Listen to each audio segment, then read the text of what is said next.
Yes, indeed. It's another great episode, y'all. You're alive with the Prodigy. When you hear this new familiar sound, it is going down. We are back with another great episode of the Monday Night Madness, Monday Night Ramble, Raw Report, all those good things that we'll like to call them. Let me take my mic off the stand. I don't like the way it's muffling my sound. You are live. Once again, let's do it again. Live with the prodigy of games, entertainment, politics, conversationalists, all those good things. We're back with another episode, but not one that I really appreciate or enjoyed. And this is very unfortunate because I was the same person talking about how WWE, I felt that WWE was finally starting to make some decisions that made sense. And I think I'm gonna get a new mic. Then again, I go back and forth because I don't know how much I want to do this podcast. So we'll see. But my goal is to get a new mic. Getting back on topic. Just when I was starting to appreciate WWE for the bill, the pretty much exceptional bill that they had for WWE Crown Jewel, because I thought it was one of their better pay per views. They took a huge, and I mean huge, with a capital H, step back at Crown Jewel in Saudi Arabia last night. First of all, let's break down Saudi Arabia and why it's significant to WWE. WWE has a deal with Saudi Arabia to get $4.5 million over 10 years, which is good for up to 2028 or something like that. I think they struck the first deal in 2018 or 19. So it's good for another 6 years, 5 years. Why this deal is so significant. WWE is in terrible shape as far as being culturally relevant, mainstream relevant. They found a way to work the marks and still make money. However, WWE are still making money off deals that they made 10 years ago. These are pre-existing deals. Yes, 20 years ago. I'm sorry. I disrespected them saying 10 years. These are based off deals from 20 years old at the height of the Stone Cold Steve Austin Rock Attitude Era generation. They're still making money. Yes, when WWE was a publicly traded company, and I think people hilariously and erroneously think that WWE is mainstream relevant just because people talk about it on Twitter, just because this incubated niche part of the audience, I call them nerds, that they talk about wrestling online, that is relevant in their mind because they grew up on the age of internet and social media and only sharing things with their friends. They think this shit is relevant outside of mainstream WWE. It's not. I hate to break it to you, and I hate to be harsh, but some people need harsh lessons sometimes, and these fans need a reality check, like a big reality check, for the simple fact that they actually think this bullshit is good. I don't know what misleads them. I'm not gonna say lead.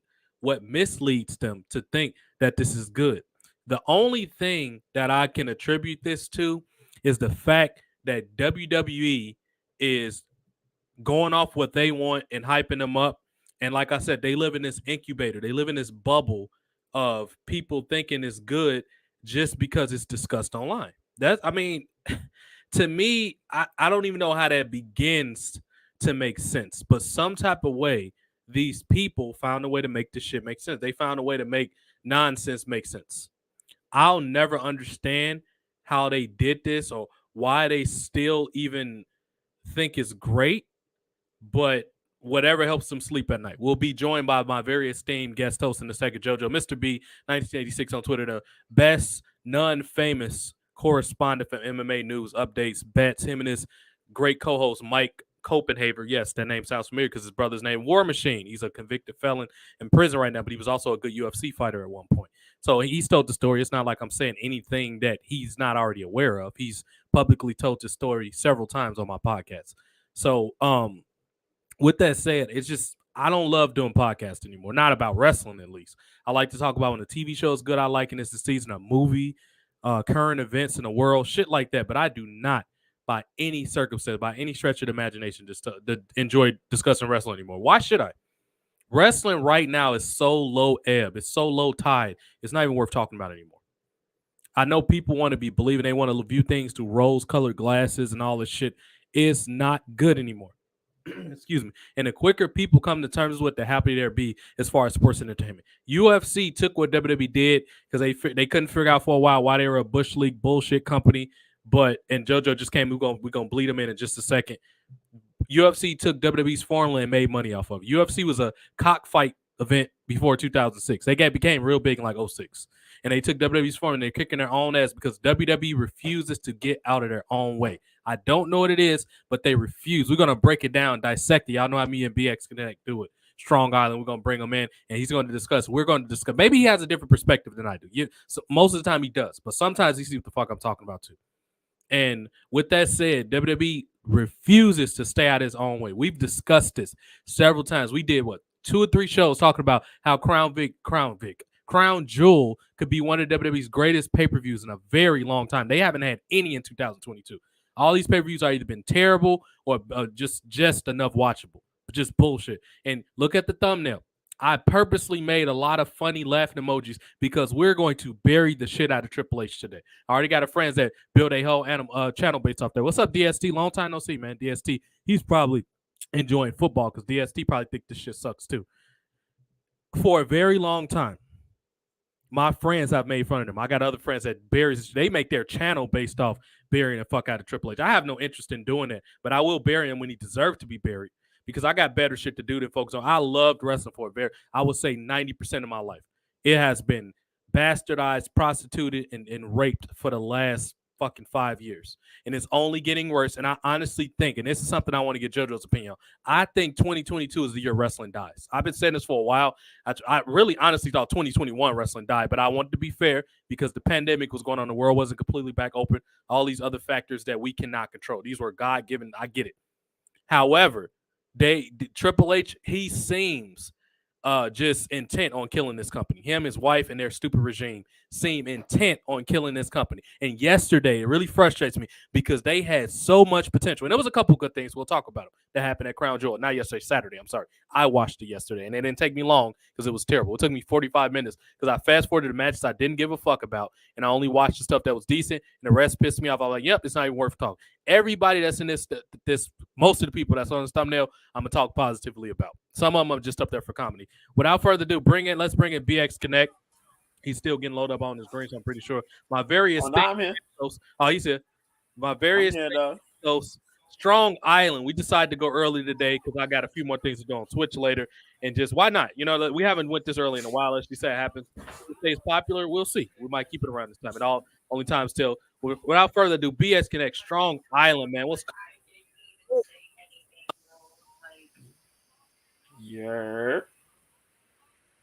Yes, indeed. He's so good he get his own intro, y'all.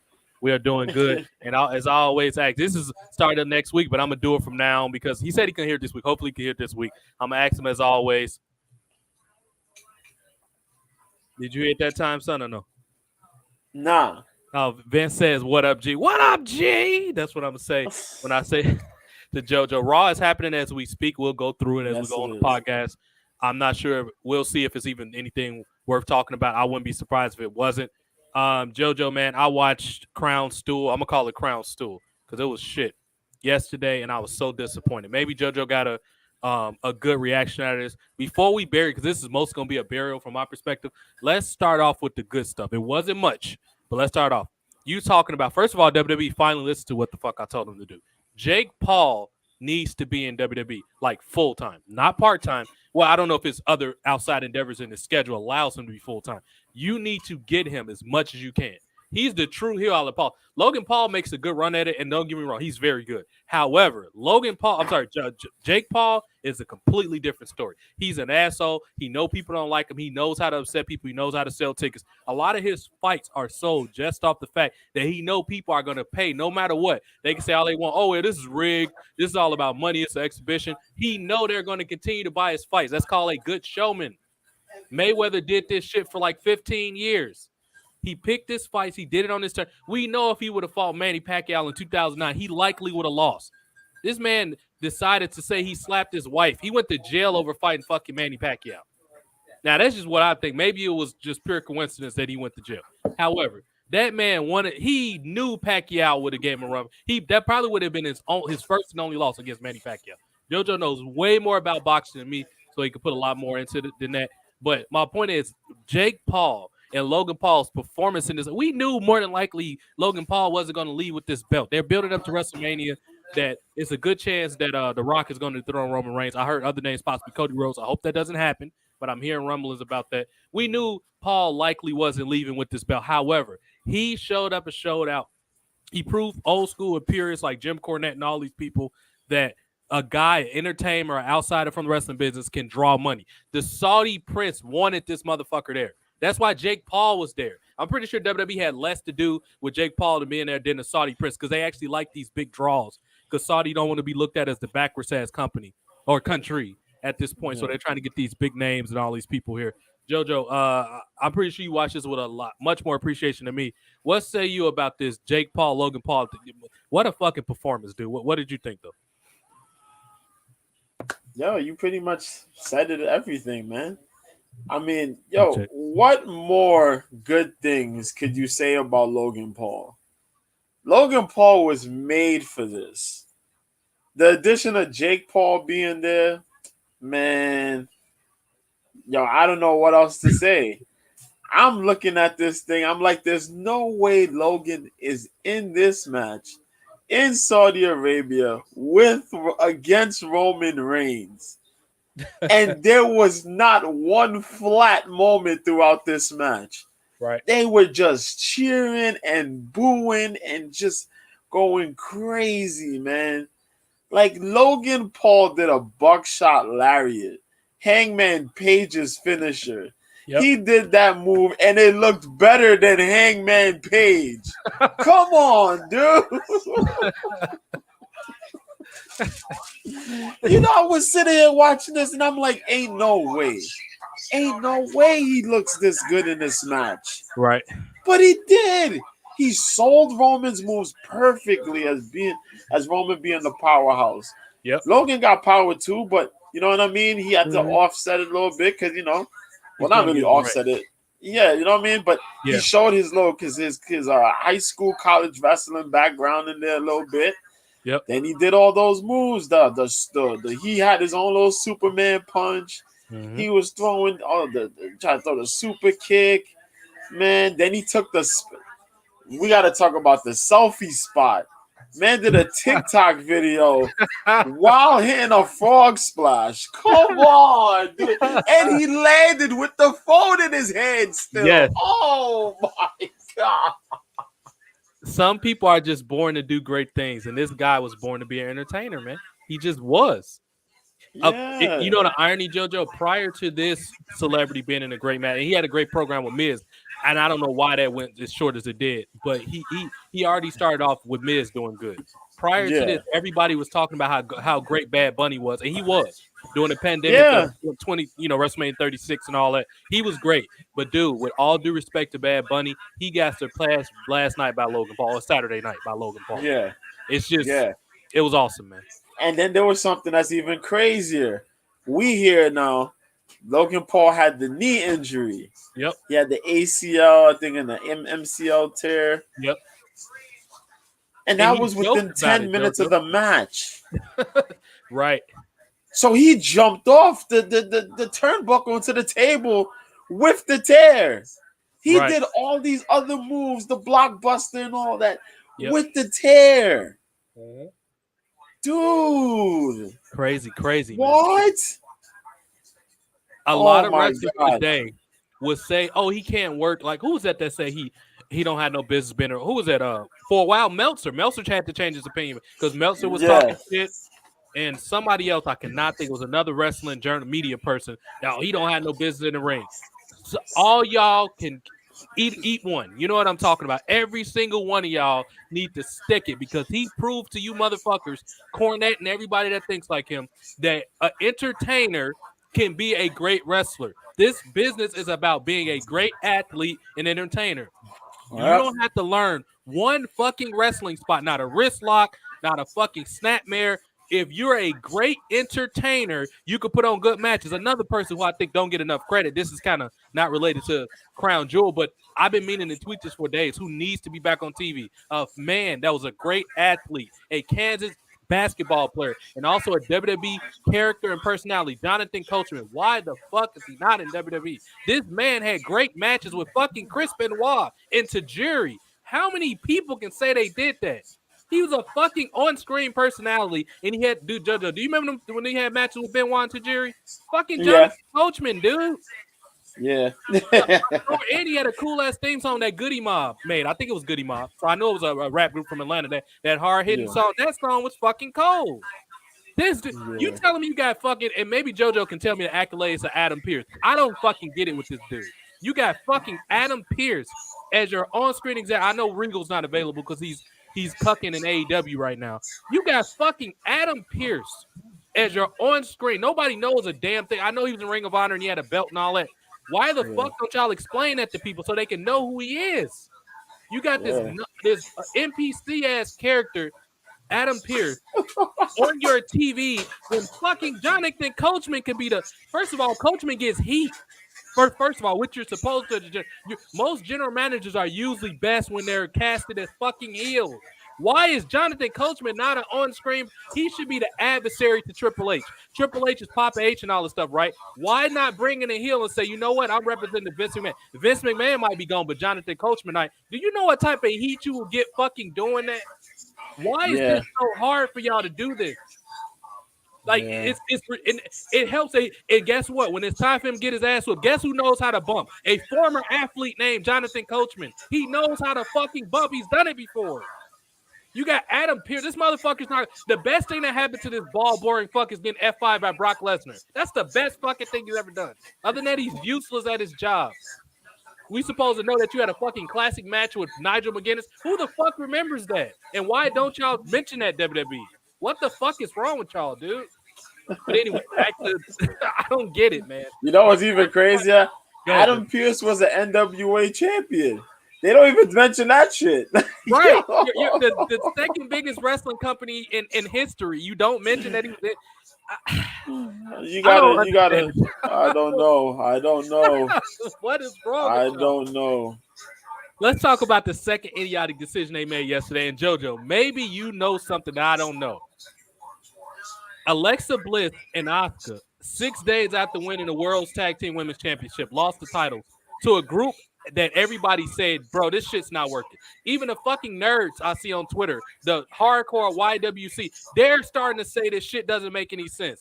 They fucking had them beat. Now, if they want to insert Nikki Cross, fine. They could have retained the titles and Nikki Cross could have got the same reaction. She could have came out there and attacked them. What's wrong with having a one-on-one feud while Alexa Bliss is the tag team champion? So we can't do that all of a sudden? How about getting Nikki Cross a partner? Guess who's going to be the best partner option for her? It's another Scottish, very gorgeous, talented woman named Doudrop. Why the fuck did she not come out with Nikki Cross?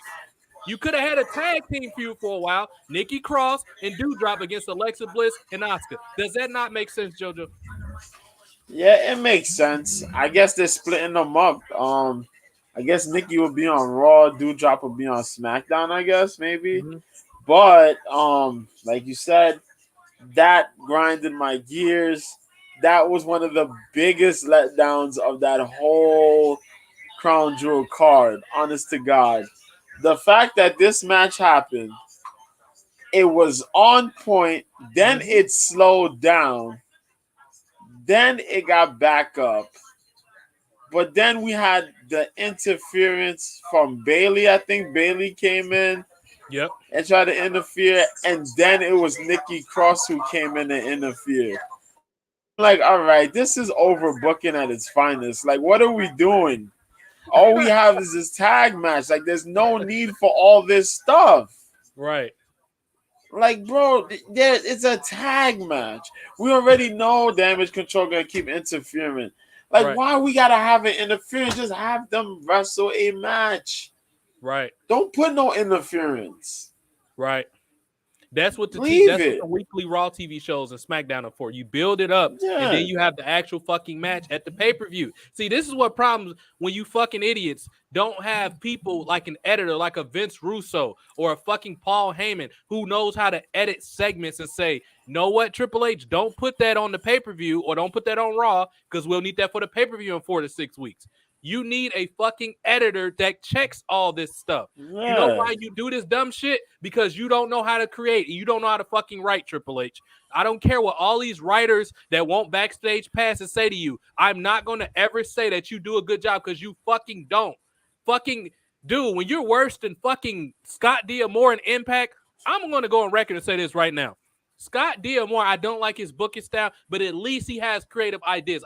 That digital media title, I don't like the intergender thing. However, it's a new fucking idea. Triple H, when was the last new idea you had? You don't try shit at all. The 24/7 title hasn't been on fucking TV, which is the most interesting title. What the fuck is wrong with you, dude? You do realize that in the last 3 years, even during the pandemic, the 24/7 title was the most watched thing on fucking Raw. Do you not look at your metrics and your numbers? How are you a fucking businessman and don't know quarterly hour breakdowns? You don't understand metrics. How the fuck are you a businessman not knowing this? I literally don't understand how your brain works or lack of brain. Then you got this fucking idiot Road Dogg over here putting shit over the Road Dogg. Didn't he fucking fire you and bring you back, you stupid fucking idiot? He doesn't care about you that much. You could have went to fucking AEW and did the same shit you're talking about now with more freedom. Maybe you could have got somebody over on AEW with your charisma and your promo skills. Like, for example, fucking Max Caster and them, because they're great promo guys. Road Dogg. Even if you kiss Triple H's ass, when you make one mistake or you slight his ego, he's going to fire you. Stop being stupid, dude. But anyway, getting back to this card with all this, it was Asuka and Alexa Bliss had no business losing. What did it do? No. Okay, so you didn't notice 6 days ago that you wanted Nikki Cross to interfere at the match? That's another thing that fucking infuriates me with WWE. The lack of long-term booking. Even in UFC, even though it's a real sport, you don't think Dana White has in his mind what exhibition fights he want to come up to sell a card? If he needs to sell out an arena somewhere that he don't have good numbers, he has in his fucking head what fight he wants to have. That's called long-term booking. It even applies in real sports. You don't think an NFL team looks at, okay, well, we got this team this week. We could play a little light against them, but in 3 weeks, we got a division game, which division games are important in football. Why? Because they determine how you get ranked at the end of the season in the playoffs so you can get a bye week, aka fucking rest. This is called long-term booking. It also applies in real sports, but I don't know what I'm talking about. JoJo doesn't go, get the fuck out of here, dude. We have brains. Triple H don't have one, but we have fucking brains. Yeah, it's a non-existent thought process. I'm sorry, JoJo. Yeah. No, it's all right. It's all right. You hit the nail on the head. I was just gonna say, it's like, yo, what the fuck we gonna keep doing? Playing hopscotch? I mean, hot potato with the fucking women's tag team titles. This was the reason why people lost interest in the women's tag team titles when we had the women's tag team title. Right. At the first time, we had the titles, and it was what you call it? Them girls had it. Then Iconics had it. Yep. And then it was like, bro, because other people got upset, everybody lost interest in the damn tag titles. You know, and then y'all took like what's up? The best tag team champions they had was the Kabuki Warriors. Asuka was just having the belts yesterday. So if she did successfully with a different partner, mind you, why would you not keep the title on her when she was part of the half of the most interesting champions you ever had? This shows you that this stupid asshole doesn't pay attention to anything. How was your best champions 3 fucking years ago? They had the titles in 2019. That was almost 4 years ago. It's November now. Yeah. Do you pay attention to anything, Triple H? He literally does not pay attention to nothing. Your best champion was the Kabuki Warriors. What the? Yep. I don't understand. It is no excuse for the fact that you changed the title 6 days or after. You didn't fucking know on Raw last week that Nikki Cross was going to be involved. How does your brain work? You should have knew that already. Everybody always say, oh, Vince don't know what he's doing. Yes, it's a lot we can criticize Vince for and a lot of goofy bad shit that he did. However, I guarantee you Vince McMahon is going to know what's going to happen on his show 7 days later. Let's go back to the Attitude Era for a minute. Yes, we're going to mention Attitude Era and Ruthless because they did shit that made sense back then. Let's say when Stone Cold was out with knee surgery. You don't think they knew that The Rock and Triple H was going to have a feud just in case Austin gets injured? Why do you think they were building them up while Austin was a champion? Just in case somebody get hurt. Why do you think Mick Foley was being picked up? This is called a fucking backup plan, you idiots. Yes. Triple H has no sense of that now. No. None. No. What you going to do if Johnny Gargano gets hurt? What are you going to do if Seth Rollins get hurt? Who's your backup plan? You gonna try to rush Bray Wyatt's goofy ass up? You gonna try to rush up fucking Karrion Kross? who's another one that y'all are using terribly. I mean, him and McIntyre hasn't been bad. It just should be better than what it is. Yeah, I agree with that. Like they haven't even like just go through the motion matches. Scarlett is doing as good. Don't get me wrong, all three performers, Scarlett, Cross, and McIntyre are doing as best as they can. The writing is just fucking terrible. What are you gonna do with them? When Killer Cross has free Instagram videos that do better than the right. JoJo, they have $1 billion budget in WWE. They can hire whatever right. They can hire Dave Chappelle. They can hire Trey Parker and his crew. They can write people from all these successful TV shows like Walking Dead and all this. And you have these shitty ass SJW writers that don't know how to write shit. Their claim to fame right now is the Bray Wyatt 6 characters. Now I trust Bray Wyatt. He's a talented dude. I honestly think he's handcuffed with this shitty ass writing and these writers. Stephanie, you need to stop writing or hiring people. Please stop. And Nick Khan, I don't know what they're doing or paying you. Get out while you can and go work with another TV show. They're going to ruin your reputation with this shitty company. I guarantee you they will. If they haven't done it now, I don't know what will. Yeah, you gotta what's that? I'm sorry. Go ahead. No, I was gonna say you gotta give Bray the reins on his character before you end up fucking it up again. Yes. You gotta let him. These writers are horrible, dude. Horrible. Yeah. Or at least let them sit down with like people that's been there done with good creator. Mick Foley. Foley helped them a lot when he did the Fiend character. I know Foley's on, and I have my issues with Mick Foley from time to time. However, Mick Foley is right as far as creative more times than he's wrong. Absolutely. Jason is back in. What the? It's a new day here. Motherfucking Jason in the comment, JoJo. Jason. There he is. Jason's in the comment. He's back. He purified himself in Lake Minnetonka. JoJo, it is no way that people like Mick Foley and Paul Heyman are not writing for people like fucking Bray Wyatt. How is this not happening? This literally infuriates me right now that they don't have these people. This is why Foley fucking quits WWE every time you want to rehire him, because he looks at it like, no, that makes absolutely no sense to do that.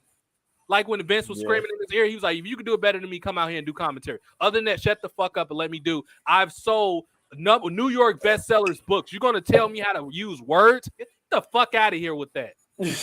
Triple H has never been successful at any. Why do you think you never went to Hollywood, Triple H? Why do you think Rock, John Cena, and Batista surpassed your monkey ass? Because they actually know how to be fucking creative. This is literally, it's no excuse for how fucking terrible this card was when they had every opportunity to make it good. Bobby Lashley and Lesnar was pretty good. Dude, I was so surprised that this started to show off. I had to rub my eyes, JoJo. That is no fucking way Bobby Lashley, Brock Lesnar start. But they was like, you know what? Fuck this shit. I'm getting on my plane and leaving. I'm not going to sit here for this shitty card. They even knew the card was going to be terrible in the first match. Go ahead. I'm taking 3. Yeah, I was surprised by that they took the first. They took the first match, but I figured that's probably a decision made on either both ends, or probably just on Brock, where Brock is like, "Yo, I'm gonna show up, I'll do what I got to do, and I'm just gonna go get on my jet and just leave." You know what I mean? That's what happens all the time. That's what tends to happen a lot of times when he's over in Saudi Arabia. When he goes to the Saudi Arabia shows or whatever, like, yo, I'm gonna show up. I put my few minutes in. I get the hell out of here, and I'm out, and that's it. But yeah, that match wasn't bad. The ending was a little weird, but you know what? For what it was a really good match. Just to open the show up, it was good. The McIntyre match, that wasn't bad. Of course, the Usos had a damn good tag team match. I really liked that match with the Brawling Brutes. They got really good chemistry in the ring. That's all right. What other match am I missing here? We talked about Roman. Oh, Belair and Bayley. What you thought about that match? It's hard for me to say that I don't enjoy Bianca Belair because I don't think she's great to ring, but work rate don't mean much to me, especially in today's time. I don't care for her moves. She has physical charisma that always look good. Her promos with you don't even go here and all that. However, her working with Bayley in this shitty group has significantly slowed down Bianca Belair's momentum. This match was a fucking mess. Botchy. I even do you remember the spot when they was carrying the table down? No, with the golf cart. When she had the golf cart and they drove it to the table and it looked Oh like my she was gonna get rid of god. Kale. And I'm looking like that would have been a cool ass because it was the last woman standing. Man, I'm like, oh shit, this match is gonna be a fucking drag just off the fact that it's the last woman standing. It's gonna be too fucking long. So she picked her up, and I'm like, okay, the golf cart. I didn't really care for the golf. They could have just did a spot where she put it through the table off the ramp, or she did the KLT off the top of the golf cart. They couldn't even fucking get this shit right. They fucking stumbling and bumbling. I'm like, whoever the agent, and please, with all due respect, Molly Holly, I really hope that you didn't have the dubious honor, because Molly Holly's fucking great as a worker and all that. I really hope she didn't have the dubious honor of being an agent for this match. I really hope it was like a drunk fucking I don't know, Ian Rotten or somebody like that for this to make fucking sense. Ian Rotten. It is no fucking way a competent adult was the agent for this match. Either that or both of these girls was drunk or something like that. They was off that Bill Cosby juice, because this fucking match was terrible as far as spots. And EO to me is the best worker of the four of them out of all these four girls that's in this program. EO was obviously head and shoulders better than him because she had great training and stuff like that. This match was a fucking slop fest. Absolutely sloppy. It could have been good if it was kept. And I think another part of it, JoJo, was the fact that it went too long. We talked about this before that the girls always try to do what the boys do, and it don't come off well. If this match was 7 minutes, it would have been better. If they would have, give them 10 minutes. If it was 10 minutes, boom, bam, bam, they did a couple struggle for power and all that, and Bianca ended the match with a KOD off the golf cart through the table. I think this match would have been a lot more well received. Too fucking long, sloppy, and I don't know what it was bad, dude. It should have been shorter. What you think? Nah, that was one of my problems. It went on a little too long. And that's when it started to get really messy, and they started exposing like both of them.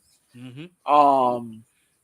Especially when they went up to the ramp. When they went up to the ramp, Bailey hit that Bailey the belly. I was like, all right, this is pretty that's cool. Where it started to get really messy. Pause your sound, Jason. Oh, there we go. I'm sorry. No, you all good. But, what? That was my fault. Like he lost a little weight. His neck looked thin. That was my fault. It was Go ahead, Joe. I had to get my Uzi back. Boom. Yo, this was a good. We're gonna talk about the Uzi in a minute too with JoJo finished. Go ahead. But yeah, man. They went up the ramp. Then the damn cart, the golf cart came out of nowhere. Like like you knew it was coming, and that even looked goofy because she was trying to run over Bianca, but she drove it in slow motion. Like the shit was so slow. It looked like that part at Austin Powers. Remember Austin Powers when they had the steamroller? Yeah. And dude was screaming, but it didn't. I can imagine. I would have been busting up if I watched it. And you know what's funny to both of y'all? Because I want y'all. I'm not gonna say that. I'm gonna let y'all continue y'all better because Jason ain't been on here in a while. You know what's funny to me, JoJo? As I was watching this match, I haven't talked to Jason in a while, but as I was watching this match, or the last couple, the build up for this pay-per-view in general, I was thinking every time I watch a girl match, Jason will be like, come on now, that looks terrible. I was thinking of that the whole time. And it's funny that he popped, because I thought about him a lot yesterday. And he popped up. And I was thinking like Jason would be like, this is terrible. You know how Jason be. But anyway, go ahead, y'all. I'm sorry that part. But yeah, this shit was just moving in slow motion. And I'm like, I remember AEW where Matt Hardy hit Sammy Guevara, and I was like, yo, that shit moved so fast. That shit was like so like random. Mm-hmm. But this shit was like so predictable. And like Bianca standing there like she moved left or right. And it's just still taking forever to get to her. And by the time it finally got to her, she already sidesteps and throws like a drop kick in the car to kick Bailey. I'm like, yo, this is bullshit. JoJo, but I was screaming at my TV, hurry this shit the fuck up. Or I swear to God, I was screaming at my TV, dude. It was that in the box. The was it the treasure box it looked like or something like that? Yeah. They put in that what shit. You saying, was it as bad as when the guy on TNA was climbing on the It was about bad. TJ Perkins when he jumped off that box in the back of the forever. I couldn't remember his name. It was about as bad as that. It was about as bad. It was like that. It was about as like they like hold on. They hold each other on the shoulder like, hold on. Here you go. Hold on. Hey, slap me real quick. Like we still fighting. Hold on. All right, hold on. Here you go. Come on, man. I swear I had grandkids waiting for that spot to happen. But as far as like JoJo, when I tell you this match, what's the word they use? Telegraphed. Every single spot I saw it coming before it happened. They telegraphed every fucking, and I was like, y'all professional, and these women, oh shit, where these 57 followers just randomly come from? Anyway, welcome everybody. But they telegraph every single spot you can have in the match ever. And the funny part is these women make about 350, 400, some of them make $600,000. That's a lot of money for people that haven't been trained properly, for starters. And B, they always got these women got this mentality that we just as good as the men. Okay, why y'all spots look like shit then? Why y'all wrestle slow, as Jason say all the time? Everything they do is telegraphed and slow and predictable. And I'm hearing that they're gonna bring this headache Sasha Banks back. That's gonna make it work. What more can you add on shit to make it stay? What you gonna put skunk piss? How could you make it smell any worse? You gonna bring back Sasha Banks and the shit gonna smell worse? What do you gain by bringing her back? I don't understand this. Can we talk about one of the most painful spots though that was in that match? What was that? Where Bailey was pulling Bianca's her hair. Yep. And then Bianca pulls her off the top of the damn and she smacked the floor. Golf cart, yeah. And she fell back first into the table. The table did not break though. Yep. She fell straight. She fell so hard. These girls not even strong enough to break that little flimsy ass table that they got. I said, "Oh shit!" And then later, like in the same thing, she ends up powerbombing Bailey through the table. Yeah, but god damn, that shit looked ugly, man. I don't know too much stuff was going on in that match. She put she put some of that Brian butter on there. Yeah, slid off that table. That's what it was. Jason, it's fun. We're gonna take a brief pause because I'm gonna bring this up now because we got a lot more of the show to talk about. It's funny that you came back when you did. I was literally just talking to Brian like 2 days ago. You called me at the right time because I got 4 days off work this week. I'm off to Friday. But it's funny that you bring this up because me and Brian was just talking on Snapchat that I was like, Brian, I got an idea for a new show that all us it's gonna be called Mansplaining. And when I thought of it, I thought of Jason because Why? Hold on. Let me finish explaining it first. So I was thinking of like Jason, like they made that word up, and I was just visualizing this face, mansplaining. You have to at least do the pilot episode with us, and it's gonna be on Sundays. Every Sunday is my goal. We can obviously work around that. Sunday nights, we just gonna talk about. It ain't gonna be really structured. We just gonna talk about something we read on Twitter or something. You said what? It's gonna be on YouTube. It's gonna be on the same thing we're using now, StreamYard. Same thing we're using now is gonna be on it. I gotta make the logo for it, but I'm over the next couple of days. It'll be done by Thursday. But it's just we have to have that shit because me and Brian were literally just talking about this. Okay, you popped up right when it was in my head too. And I'm glad you brought that up. Let me tell you how made up that word is. Did you just see the recent episode of All American? The one Monday. No, I haven't seen it yet, but I'm caught up until Monday. Well. The last one I watched, Olivia was trying to interview the football players to find out if they were entering. Right, I saw that part. Yeah, I saw that episode. On purpose. This is exactly what Spencer told. He said you might want to ease up on them because they are trying to play for their career and they might not want to ask questions like that. She's like, "Thank you for mansplaining me how to do my job." Right, and I thought of you when she said that. Go ahead. That was not mansplaining. That was telling you to ease up because these people might not want to answer your questions because you digging in something they trying to get a career out of. Right. How is that mansplaining anything? That's just giving you a warning. They might not want to answer your question. How? And then that was a force. That's a made up word. Jason, you know that was a forced line that some woman put up in that. Made up word. They just made it up in 2019. It's made up. Stop making words up, please. Let's not go too far because I want to do a whole episode on that. This Sunday, Mansplaining, the first episode, y'all. And I'm gonna drag Jason out if I got to. I'm gonna get his ass. I'm gonna send Marissa to his house to get him to come out. He'll come out if Marissa come over there. I'm going on a ranch. First of all, before we continue, are you in a new house? Why does that background look like you? My background changes all the time. Next time you might see me with palm trees behind me. You don't know. That's Don't worry you about had a new house, or that's Atlanta? No, it's the same one, just a different angle. Okay, different. Just make sure you don't twerk with them. And also, Jason, I'm glad I'm thinking about. I want your opinion on mansplaining the situation that Ari Spears got into for what he said about Lizzo. You have man, I'm gonna guess. We got to say that for another episode. But before you go to the next thing, I wanted because I've been wanting to tell Mr. B this for the longest. I don't know if I told him this already, but when the Leon Edward knockout happened, the only reason I missed it is because I was so mad that everybody that I was rooting for was losing that night. I didn't even want to watch the rest of that match because I figured he was gonna lose it and get wrestled out on the last round, and I missed that last round. And I'm scrolling through YouTube News or Yahoo News, and it said Kamaru Usman. It said Kamaru Usman knockout, so I'm thinking he knocked Leon Edward out. So I'm like, let me go watch the video. I seen that video. I said, I missed that. How in the world did I miss it? I turned it off right at the wrong time. But man, Leon came in. Hey, JoJo, you know what he was doing? He was arguing with them at Long John Silver while they added 59 cents to the food. I bet that's like that. Yeah. No, it wasn't 59. No, it was not 59 cents. It was an extra $1. I said, hold on.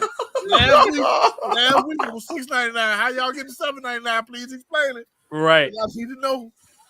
JoJo, we might have to stick with this time slot. Now going forward, I'm going to demand I get off Monday nights at my job because we got like 100 people jumping in and out because I'm switching between this and Twitter. And Twitter updates slow on YouTube because it's like between 103. It say 72, but it's more than that. It's hopping between like 100. So we might have to stick with this time slot and see if we can get Mr. Long John Silverman. And I'm about to start filming my TV show. Just keep your clothes on and you good. Just don't come on this motherfucking naked. Let's move on to much more to come. Mansplaining this Sunday. Just look out for my Twitter for a time. I'll let y'all. It's more than likely gonna be at night, like around this time, because everybody's just more available by then. And you know what we filming at? Filming where? We y'all filming at Lake Titicaca? What? No, Moose Knuckle. Moose Knuckle, Arkansas. Yeah. Y'all gonna be out there with Cletus Snaggletooth and all them people. Yeah. Let's keep pushing it. I don't know what's going on with the. Well, hold on. Actually, let me bring up the card because we went over the matches I cared about already. Okay. Let me go. Oh, let's ask Jason. Did you see the Paul brothers with Roman Reigns this week? Did you see any? Because I know you know how I say the Snapchat replays the stuff that I missed. Yeah. When I seen that, I said he actually did good in that match. Because I'm kind of upset with the Paul brothers because the younger one. I had a feeling he was like paying people to lose to him, and when Anderson Silva lost to him, I couldn't believe it. I'm like, no, that don't look like no believable loss. Right? He didn't beat Anderson Silva. I'm sorry, he paid him to lose that. He didn't beat him. I'm sorry, I can't go with that. Who's the younger one, JoJo? Jake Paulson. I thought he was, but I didn't want to assume. But the older one, he did his thing in the ring. I said, I like that. He did his thing. You know what? And him and KSI is smart because they got a drink. They got like a little energy drink together. But they're smart businessmen. But I get what you're saying though, Jason, about the losing and all. I understand that. But they did have a hell of a challenge and match against. And me and JoJo, we opened up a show before you got on, probably about 20 minutes ago. And we were talking about how in the world is Logan Paul outperforming these wrestlers that's been wrestlers for years in the Indies, and especially AEW. You talking about how Paul did Logan a lariat, right, JoJo? He did his lariat move or something like that. Yeah, he did Hangman Page's buckshot lariat, that flip over the rope, breaking up clothesline joint, flip over the rope clothesline. How? And Marissa said, "There go your sister, Jason, your niece, rather." I can't see nothing. She in the chat. She said, "Hey, you might have to watch it on you. You got to look at it on YouTube. The comments only pop up on YouTube because I can't see nothing." Yeah, see that's what happened with age. When you get old, that's what happens. It is the right channel. And speaking of which, how was your birthday? I ain't talking. Where's my good? I knew it. See, I knew it. You knew what? What did you know? What did you know? She was coming. They got Mia Yim. Mia Yim showed up on Raw. No way. She left Impact to come back to Raw? Yeah. I told you she had that 6 month contract, man. You did say that. Yeah, you did say that. And you know how stupid Impact is? Because Impact, they delay with their viewing. Right. So, like, you'll see her in, like, 2 more episodes of Impact probably before Right. It was taped already. Yeah, they already taped it. Yeah. Yeah, stupid. But yeah, here comes Mia Yim being the equalizer. Is she coming out to the same hip hop song she had? I don't know. She was just in the crowd. She had a hoodie on. She just took the hoodie off. It wasn't an official entrance. I got you. She's on her cargos. She's on her cargos and Timbs, like usual. Yeah, so she probably gonna keep that protect your neck hip hop character she had, and I thought that I didn't think they went the limit with that gimmick. Jason, the crazy part is, and JoJo, with I don't understand why. And I'm losing my train of thought with Impact, but Impact they just need to get some big. Oh no, I know what I was about to say. The theme songs today are fucking. I hate these current WWE theme songs. They changed Alexa Bliss good song. They changed Liv Morgan song is kind of back. Ricochet had one of the most phenomenal superhero. You talking about why are they changing these? Good? I get if it's licensing fees. Pay these people the money so y'all can keep the song. These theme songs is terrible. Like when they changed it. What's that? Yeah, they changed it because they the dudes that did the song CFO is it? Yeah, those guys had left. So they didn't want to pay for certain songs. Yeah. For certain other songs, like Oscar's song, they kept that song. Right. They made that song, they kept that. But yeah, they changed Ricochet's song to that generic ass hip hop joint. Right. And I don't know what the hell is Alexa Bliss's song. Jesus Christ. That song is terrible. She's always had good songs. This is the worst song. And this goes back to Triple Nose, Triple Chromosome with these terrible songs. And Jason, is that you with that rapist Green Lantern mask in my comment section? I see Jay Sconey. Yeah, that's him. That's my other account. I didn't even know that I was in the wrong account. That's my other account. Yeah, he got the rapist green. That's the Green Phantom. You bogus. That bogus ass thing. But let's get back on track a little bit here. That's good. WWE just garbage. You know, I thought you said Vince retired, Jason. You know Vince retired. I thought you said. Yeah, it's been terrible. He was forced to retire and all that type of stuff. It's so much other stuff, and I'm about to bring out my notepad in a minute. We're gonna freestyle this episode or this coming up week of mansplaining because it's so much. I just want Jason's opinion on. Jason, you better make it. Go ahead. The two things that I seen was good because I don't know if y'all touched on this already. Was Sami Zayn with the Usos and Jake Paul doing his thing. We covered both of those. Yeah, because them the only two things that I think are good right now. Because when he said the Usi part, he made them break character, and I like when they do that. When you make somebody laugh, they're not supposed to laugh. I like that. Yep. Yeah. Just like when on Chappelle, and I tweeted this out because they was talking about somebody was talking about Stephanie McMahon was hot, and some of my friends were like, nah, bro, she like a gorilla on steroids. And then I came in the chat, and this was last night too, and I came in ignorant. I was like, she looked like she wear boxers with dick holes in them, and that's where do you remember when they broke character on set when they said that about it? Like, she was underholes with dick holes. Yeah. I was fucking crying laughing because Dave Chappelle, like seconds after he said the joke, he was fucking because he knew that was funny. Oh, did y'all know? I'm sure JoJo knew this. Jason, did you know for a really brief time period, probably like a month, Patrice O'Neal wrote for WWE? Did you know that? No, I didn't know that. I know JoJo. You knew that, didn't you? I had known that, yeah. Right. I did not know that. Go ahead. Yeah, it's surprising. Yeah, I told you that there's a couple people who are wrote on there, but Patrice was one of them that it surprised me when I found out about it myself. Right. So but he was on there. He wrote some Attitude Era stuff. They weren't specific, but he wrote during the Attitude Era. But he left because they was trying to limit what he was doing. They was being too back then. This was in 2000, 2001. He thought that Patrice O'Neal was always ahead of the curve, but people hated him talking about he was toxic masculinity and all this. No, he was just told the fucking truth is what he did. And you didn't like it. That's all. And we're going to have to talk about that. That's going to be a significant part of the show. Toxic. I hate that word. Toxic or phrases, whatever.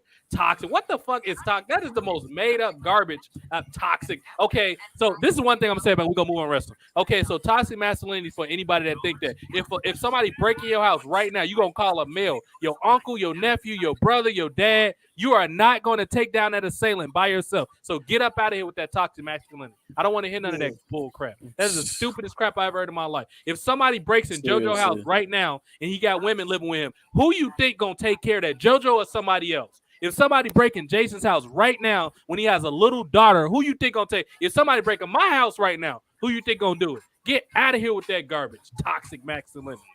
Let's move on. We're going to talk about that, break that down, son, because I'm so sick of people saying it. Oh, one more thing.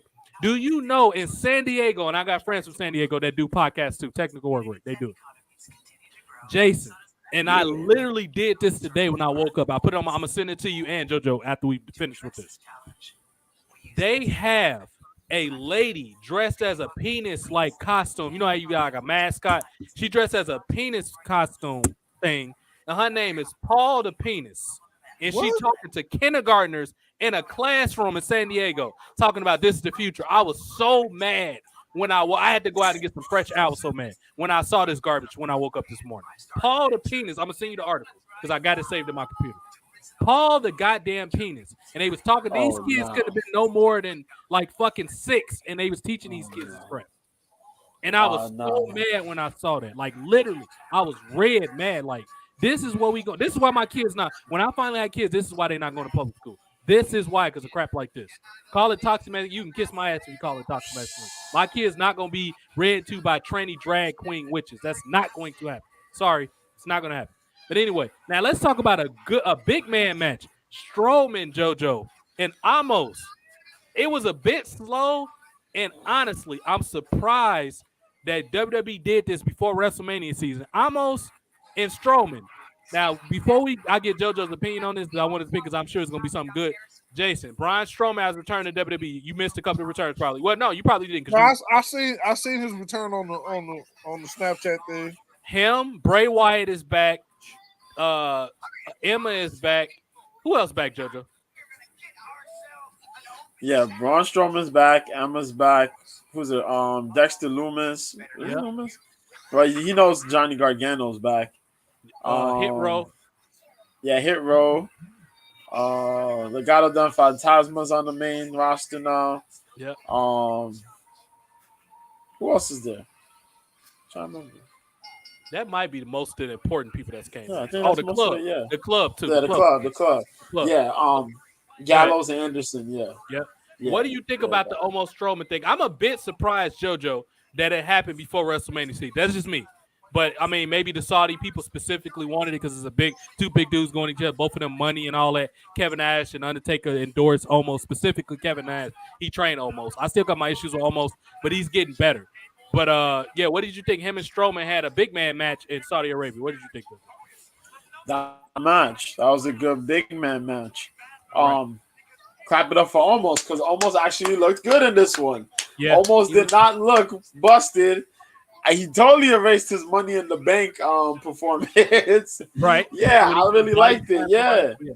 Right. I liked it. I really liked it. He did good, man. He really did good. Move steps. He moved leaps and bounds in that match. Right. Yep. And I don't know if you heard, but Strowman had got heat for some of the comments he made on Twitter after the match. No, I didn't hear about that. Tell it what happened. Go ahead. Well, he talked about how, this is a big man match. It was 47.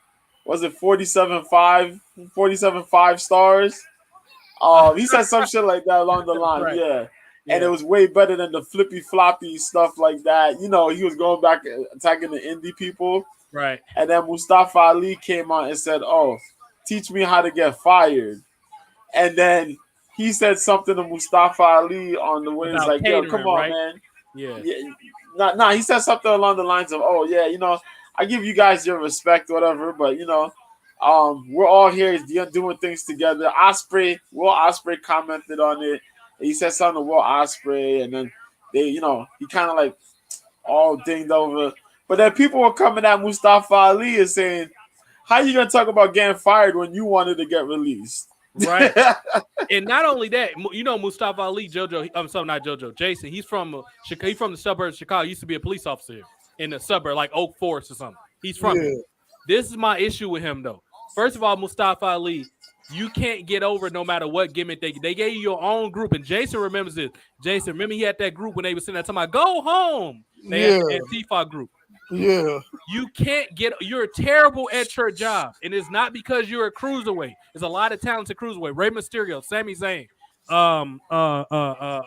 who's another? Ricochet is great talented crew. D. Brian Kendrick. You're just not one of them, bro. You're fucking terrible. You're a whiny fucking SJW that get online and complain. And luckily for you, Triple H and Stephanie reward complainers. You're fucking horrible at your job, no matter if your name is Mustafa Ali, Mustafa, your real name. If Daniel Bryan didn't vouch for you, your bum ass wouldn't have had a job on the main roster. And what did you do in your first month on the roster? You did the only cool thing you do, which is the 054. For the people that want to know, it's a reverse 450. It looks great. I give him his credit for it. It looks good. That's the only fucking good thing you do. You're fucking terrible. You don't lift weights. You don't want to look like a star. You cut promos like you're fucking autistic. What do you expect people to do with you? You're terrible.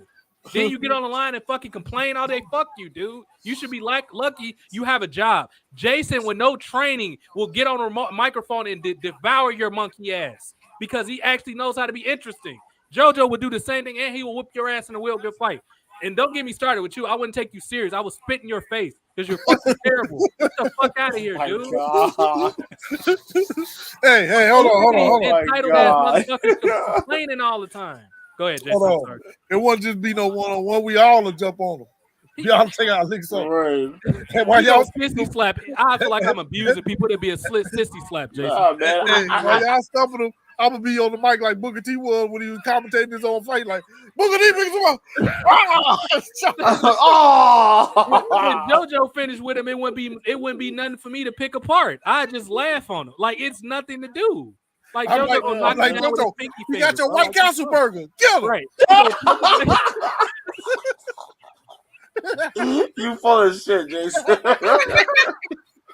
Hey, Jason, then Brian gonna finish him off by putting the butt on his wounds. He gonna, I'm sorry, brother. JoJo, Marissa says, was Shelton Benjamin on Raw tonight? I highly doubt it, Marissa. JoJo watched it. I didn't. Was Shelton Benjamin there? No. No. But they have him for some reason. He's been on, was it Main Event? Why? He's been on Main Event. I don't know why, but he's been on Main Event. Think of the world, JoJo. Him and Cedric Alexander had a match. Been Raw. Fucking terrible. Him and Cedric Alexander had a match on Main Event. And the match was good, but I don't know why he's not on Raw like that. Why is that match not contested for the United States Championship? I have no idea. But Cedric Alexander was on Raw. The times we live in, Jason, where Shelton Benjamin isn't on Raw, but Johnny Gargano is. Yeah, Think about that. I seen it. That is beyond ridiculous thinking. Like, I don't even know what to even say about that. Like, I will put Jason's son on TV before I put Johnny Gargano on there. His son looks tougher than Johnny Gargano. And he probably can move more nimbly than Johnny Gargano. Marissa, don't be mad that he on Main Event every what's name? D'Lo Brown and Saturn was on Sunday Night Heat all the time. That's true. And they had great matches. I still watch them. But Sunday Night Heat was fire though. Come on, man. And Raven and Raven wrote for Sunday Night Heat. That shows you how talented Raven is. He wrote for that, Metal, and WWE Superstars. He wrote that. And he doesn't work in a company because he hurt y'all feeling. All of y'all need to be thrown into an active volcano. Every single one of you bookers that don't want to. Well, Raven works for NWA, but you might well say you don't have a job. A crackhead has a better job than fucking NWA. That's on YouTube. Who watches that? It's people shaking cups that make more money than NWA. Get out of here with that. You're trying to get a TV deal. And all these wrestlers are the greatest wrestler in Japan. I was the greatest wrestler in Japan, and they're not on TV. This pisses me off when these people say this. Talking about, the best match happened in New Japan because Meltzer gave it. Dave Meltzer is an autistic frisbee throwing faggot. He doesn't know what he's talking about. We're not doing this. He does not know what he's talking about. He throws frisbees with a fucking Scooby-Doo sweater. Nobody cares about Dave Meltzer. Talking about this match with Ozaga and Baga that had a fight. No, nobody saw it, so it didn't happen. Out of here with that. It's ugly women on Instagram that get more views than fucking Japan does. Strippers with bullet shot wounds get more views. Get out of here with that. Oh, my head. Don't get me started with this, man. Y'all be pissing me off. Hey, I get more views on my OnlyFans. Right. And all he's doing is on there eating Haagen-Dazs ice cream naked and he get more views. No, it's not. See, you got it wrong. You always get it wrong. I'm eating Ben and Jerry's. Get it right. He eat Ben and Jerry's while watching Tom and Jerry. Oh my God! Get out of here with that. I'm so sick of these people talking about this debate. Nobody saw that match. It's all episodes of WWE Saturday night Shotgun Saturday Night with a shitty ass Kodak camera that gets more views than that. Get out of here with that crap. That's the facts, though. That's the facts, though. Because he put that out there, and look, if that's supposed to be the fact, we're supposed to see millions. The rating's supposed to be in the millions every time we see Kenny Omega on TV. Right? Wrong. That's not the case. Speaking of which, Meltzer, pack that shit up. What's up? Did you hear about the CM Punk fight with the Bucks and stuff in AEW? You heard about that? I was just about to ask about CM Punk. What did he do lately? Because they talking about he went off the rails on AEW too, like he did in WWE. What did he do? So back in a pay-per-view, and JoJo, please correct me on this. In August or September, they had a pay-per-view called All Out, which is like their version of like SummerSlam.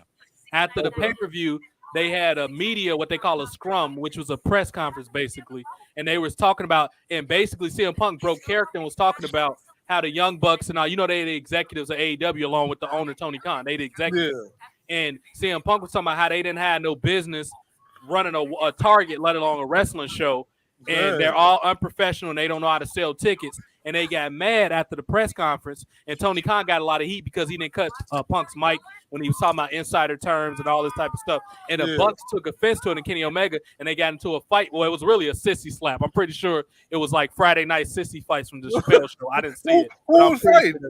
It was Punk against the Young Bucks in Kenny Omega. They all went against. They took exception to what Punk said, and they got to a fight. As a result, they all got suspended, and they haven't been on TV since then. And Punk got a lot of heat, and right now they don't know if he's going to come back or if they're going to buy him. So they were slapping on Punk? Yeah, basically, they went at them. Why did he take him down with a Uranagi roll or something? I think Mike Jackson and UFC he beat him, so he couldn't. Well, his coach trainer Ace Steel bit Kenny Omega, so right. His indie coach Ace Steel bit him. Dude from Chicago too, Jason. Ace Steel. Yeah, I know who that is. That's Colt Cabana. Not Colt Cabana. It's a different person. Oh, that's a different person. Colt Cabana was. It's funny because Colt Cabana was mentioned too, Jason. Punk and Colt Cabana, they ain't been cool in a while. So basically, CM Punk was talking about how he paid Colt Cabana's bills and how they not friends, and he wasn't disciplined enough to not talk to WWE while they had a pending lawsuit and all that. So he mentioned Colt Cabana, and he was talking about, he said, I can show you every receipt. I paid his bills. They got beef with each other. But Colt Cabana, as of lately, returned, and I honestly think this is a passive-aggressive reaction. JoJo can respond to this better than me because he watches the show weekly, and I don't. So I honestly think Colt Cabana was brought back, in the last 2 or 3 weeks, right, JoJo? Yeah, just last week. He could have been brought in within. He could have been brought in within like the last 2 weeks, though. Yeah. So he was brought in within the last 2 weeks. I honestly think this was Tony Khan's passive aggressive reaction to stick it to CM Punk, but not do it directly. What you think? That's what I think, but I don't know. I think that's what it was. I think he sides with the Bucks. You know what I mean? Yeah. And Omega and them, and I think he did that for the boys, for the morale. So he brought him back, also to kind of stick it to CM Punk. But I know CM Punk is going to get his smiles at the end of the day because I think CM Punk is going to look to sue Tony Khan and a couple other folks there. But he shouldn't have did that to his friend. I don't care if y'all not a friend. You're not really friends with them, Jason. I ain't talking about them. I'm talking about Colt Cabana. I'm talking about you paying bills. That was like a personal thing between y'all. You should have left that personal. Right, I see. But that shows you the character of CM Punk. CM Punk is kind of, I'm not going to lie, he's kind of a whiny baby sometimes. He's too over entitled sometimes. Yeah. And the main story that came out of all of this, Jason, was that Tony Khan the inmates are running his country. Because in addition to all of this, and we mentioned this on the last couple episodes, maybe you came in the past and heard bits and pieces of it, but I'll just reiterate it briefly here, that basically the wrestlers run his company, he don't say nothing about. Sammy Guevara every other week is slapping somebody he don't like. Like him and goddamn Eddie Kingston got into it. Then he went to slap Andrade. This man, it's like slaps. Why you slap these people? And these people can whoop him. Nah, he don't hit nobody. He just talking smack, and then they go to slap him, and then he cry about it. That's what it is. Okay. Yeah. I thought he actually was fighting people. Yeah. Okay. I know He got the protection. I know Eddie Kingston ain't letting nobody just come up and slap him. Yeah, Eddie Kingston be looking to scrap. But Eddie Kingston knows if he lose out here, he not gonna get anywhere else to go, man. No. To continue his career. And he definitely can't return back to New York and Yonkers. They gonna tell him to strip on the block like they did on Paying in Full. They gonna take his clothes up off him. This goof ass gonna get robbed. He come back to New York doing that because that's. I hate the wrestling business is like that though. What's that? It's like it's so many people getting their careers messed up because of petty beef, politics, and stuff like that instead of the person's talent. If they're not talented, then they're not talented. But if they're talented, you don't punish them for whatever they do that's outside of what you're saying. But other than that, if you got a personal beef with them, then just have your personal beef in silence. Because if they selling tickets and they're a good character, just go off that. Right. Jason, real briefly, is there any Marvel movies or any comic book? Boy, not going to work. It'll be here another hour. It'll be here another hour. Don't go. Let me tell you something. Let me tell you something. No, we ain't got no time. Let me tell you something. Yeah, and it wasn't all that great. Was Werewolf by Night because it was this little secret little thing that they put together on Disney Plus. Everything else that they put on Disney Plus was bait and switch. What do you mean bait and switch? Kevin Feige got this whole agenda of putting woman first in everything, no matter what show or movie it is. It can have the male's title in there, like Moon Knight. Let me give you that for example, Moon Knight. Right. Yeah. He has Moon Knight name in the title. It's his show for the first 4 episodes. Then they introduce his wife. You knew it was going left when they introduced his wife. Why she come in all of a sudden? Right. They made her a superhero at the end where she saves him at the end. Oh, damn. Like she's more powerful than he is. And he been having his Moon Knight persona all TV show. Right. So they've been doing that every show. Go ahead, you can watch it. They made him like a cuck. She-Hulk did nothing but bash males and trolls all season. I didn't watch none of it, but I was just watching the YouTube coverage of it. Pretty much. That's what they've done, pretty much. Yeah. Right. I didn't see that, but it sounds terrible. I already sound like I don't want to watch it. And it's enough shows. And you mentioned one earlier, All American, where they was pissing me off. You know what show I'm surprised they haven't cucked out yet, Jason, but I think it's coming. It's inevitable. Cobra Kai. I think all them girls gonna be beating up everybody on that show. They was kind of trying to do that, but they couldn't do it because I don't think they. It's certain productions that will not let that come all the way into the like they'll let them do hints of it, but they ain't gonna let them overtake their thing. And what I like about DC, they have done what they call damage control, right? Where they starting to fire a bunch of people that ideal was to put the woman first. Yeah, they starting to fire them, and CW has fired and canceled half of the shows on their lineup. You see how bad that was? So Marvel need to catch up. They need to catch on and see what's going on.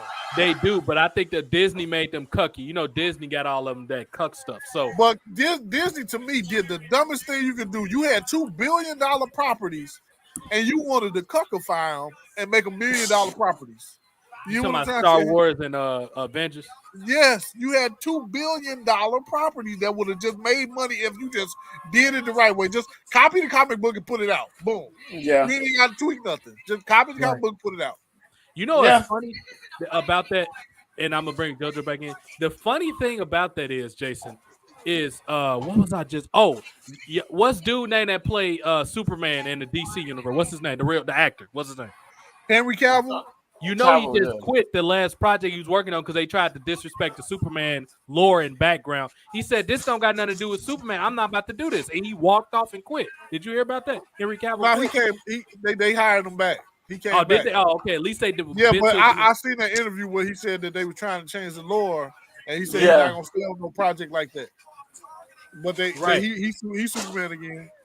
You know what pissed me off? And this, me and JoJo both watched it, so he commented on it. Jason, I know you don't play games. You familiar with Halo, right, Jason? Yeah. Okay, so I played it a lot. I'm on the 5th one right now as we speak. Halo is one of my favorite games ever. So with Halo, they got that one. What's her name? Kiki Wolfengill, right, JoJo? What's her name? Something like that. Yeah.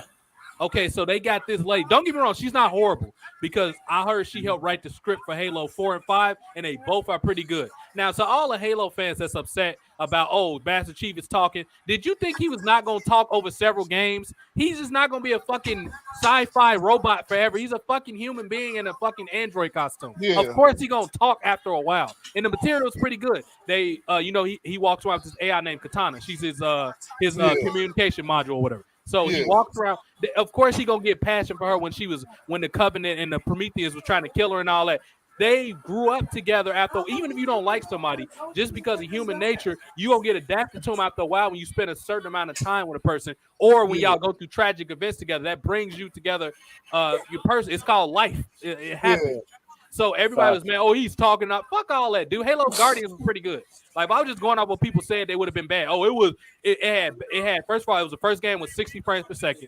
It sped the game up because Halo is a great game, but it was always too slow. Like the walking and all that was too fucking slow. They sped it up. Yeah. And Halo's a tough game anyway. You can get blown up by some shit if you're moving too quick, fast, or slow. So it helped that you can, it's more lateral movement. It makes the game more fluid.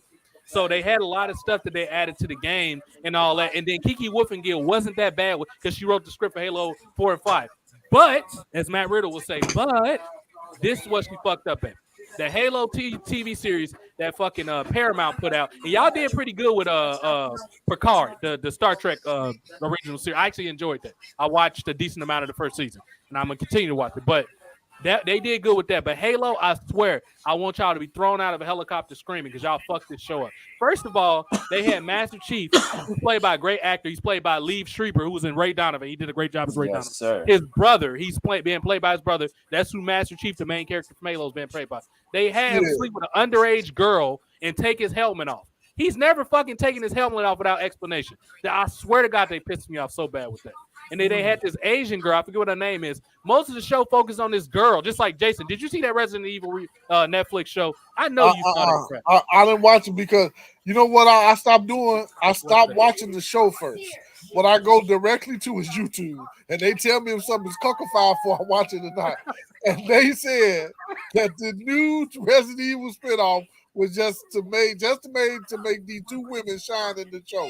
And it ain't have nothing to do with the characters. I said, oh no. The only saving grace of that show was a black dude. Now, granted, they did race swap the character because Wesker is not even black; he's white. No. So I understand that. I'm gonna be fair. I hate when they race swap and make a black person white. So I got to be fair when it's the other way around. Yeah. That actor is the only saving grace of that show, but it don't have shit to do with Resident Evil. I mean, they mention it here and there, but it's mostly about these moody teenagers. That's all it's about. I'm about to make you mad. I'm about to make you even more upset. What's that? They are talking about race swapping the whole entire X-Men team. Why? What are they gonna make them? I do not know. They're a mixed team already. What are you race swapping? They already who that?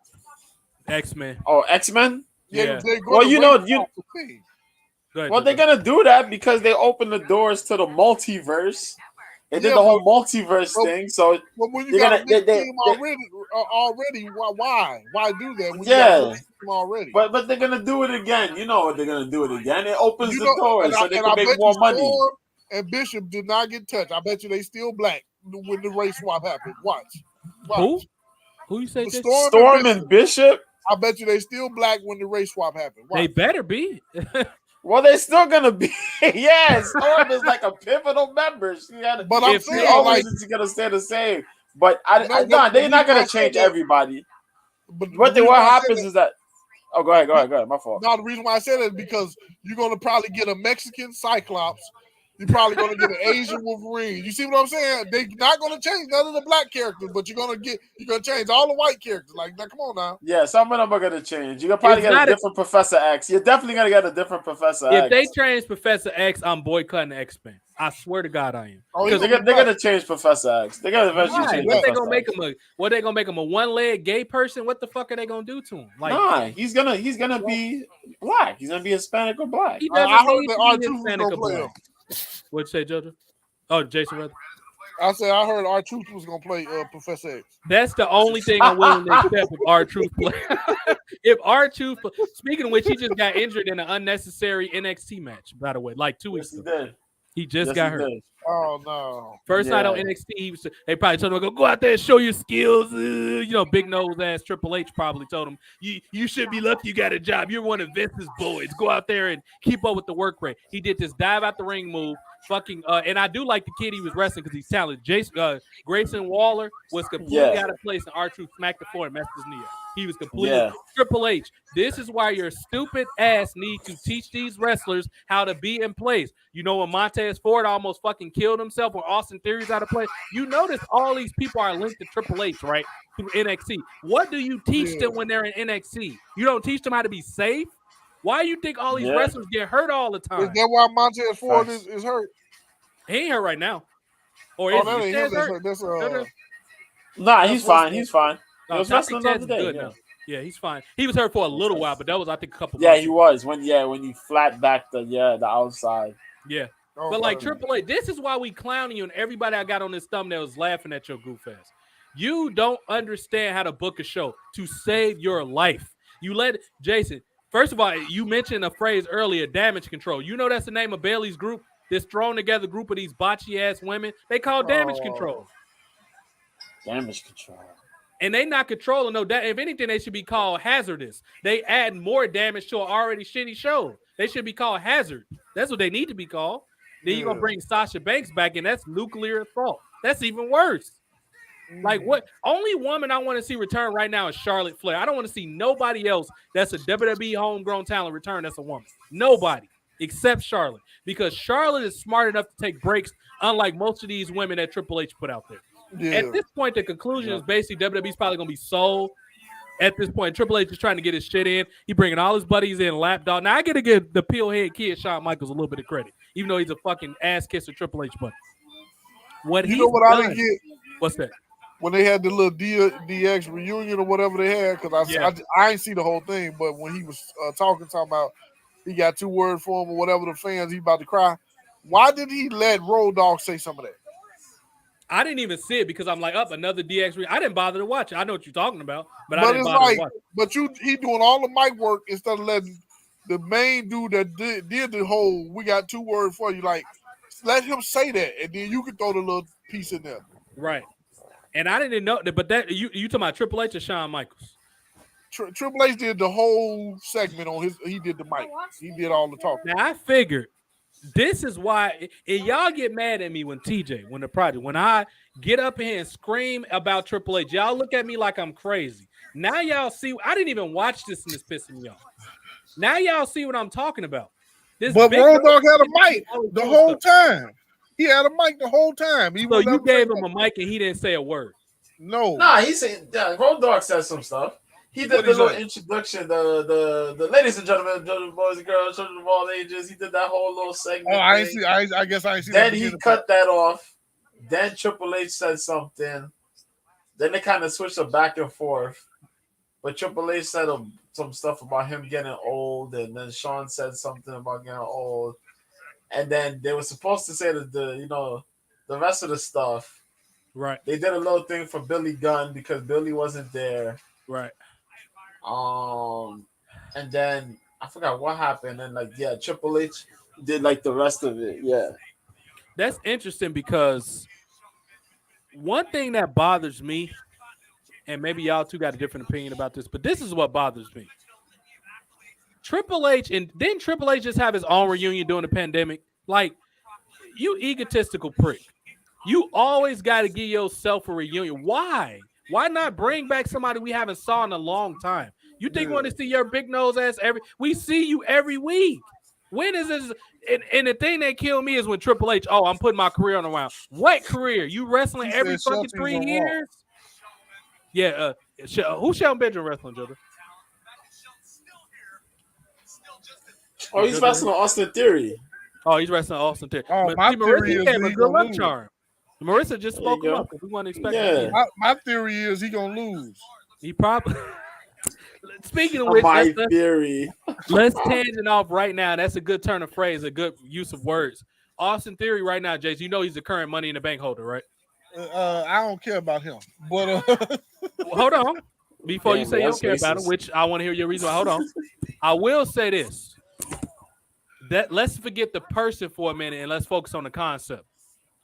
WWE, even when Vince was there, and he's not there anymore, they have a bad habit of not building up their money in the bank people properly. So your logic is how your money in the bank holder lose every single week, and because he got the briefcase, we supposed to forget that he's losing. What kind of stupid ass thinking is that? Yeah. I'm not saying they got to win every week, but to lose majority of their match, that's like a number 8 team in the NBA or in major sports in general. A number 8 team is on a losing streak and they barely make the playoffs and they win one game and everybody bragging about it. Is that going to fucking matter? If you know what? Maybe one first round match in the playoff, people bragging about it. That's not going to fucking matter. But see, the difference between that and having a money in the bank is that it's a kind of get out of jail free card. So you, no matter what you're doing, you still get this chance at the championship. Now, what I would do is I would spin that into a storyline.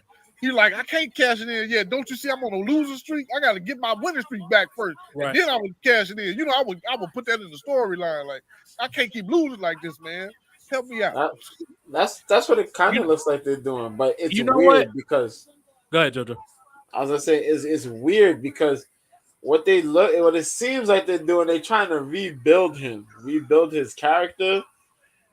But it's weird because like as Jason said, you know what I mean? You know, he's trying to get himself back focused because he keeps losing. But it's just odd because he's had this damn money in the bank briefcase for how long now? And it's like, bro, we're going to go through all this shit before you finally say, all right, we're going to cash it in. Like, you know. Because they did it for a year, right?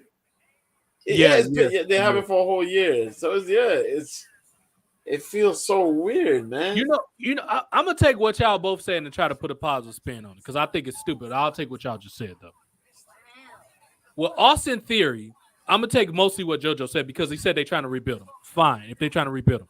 My thing is, why break a wrestler down? WWE has this ego thing. Well, we're gonna break him down, and I heard they got this thing, and it was a Vince thing. Vince, dude, I don't know why you incorporated this. I feel like you much more than Triple H, but they had this thing where they make you lose if you are a non-created WWE wrestler or you are up-and-comer to try to check your ego or whatever. They did it with Karrion Kross, and thank God he lost to somebody that mattered like Jeff Hardy. Thank God he didn't lose to fucking the Brooklyn Brawler or some bullshit like that. But it's just I'm glad they made him lose somebody that mattered. However, what type of egotistical assholes are y'all that, oh, yeah, for example, we're going to have Sting lose because we ain't create Sting. So you going to flounder and ruin the mystique of Sting just for your ego? You're gonna ruin a multi-million-dollar intellectual property just so you can say we was right. What kind of fucking stupid ass? Maybe I'm too money-minded and too financially stable thinking whatever. Fine, I'll take that. However, that is the dumbest thing I ever heard in my life. You're gonna ruin something because you didn't create it that you can potentially make multi-million dollars off of. What sense does that make? I will never understand that type of thinking ever. That is the dumbest thing I've heard in my life, ever. With Austin Theory, dude, WWE, why can't y'all stay out of y'all own way? He's doing fine. I'm not saying he got to go for the title. He don't even got to go for the U.S. title, even though that's fine.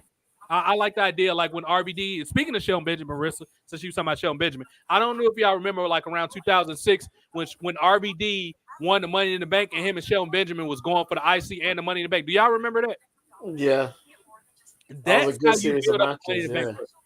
Right. Yeah. And they had that good feud through the spring of 06 or whatever it was. That's how you build up a Money in the Bank person where you, okay, yeah, he's not in the main event, but don't forget about it. That's like when you have an up-and-coming talent on the TV show and they get shit on by everybody and then, like, you make them forget it.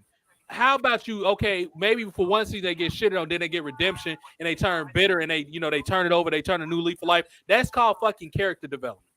Y'all have this billions of dollars in WWE, and y'all don't understand the concept of character development, and that is because y'all hire these cuck SJW writers with these preconceived notions of a script in their head. College at this point, unless you are like a big time where you studying something that matters, like doctor, engineer, and a lawyer, college is useless, and this is why.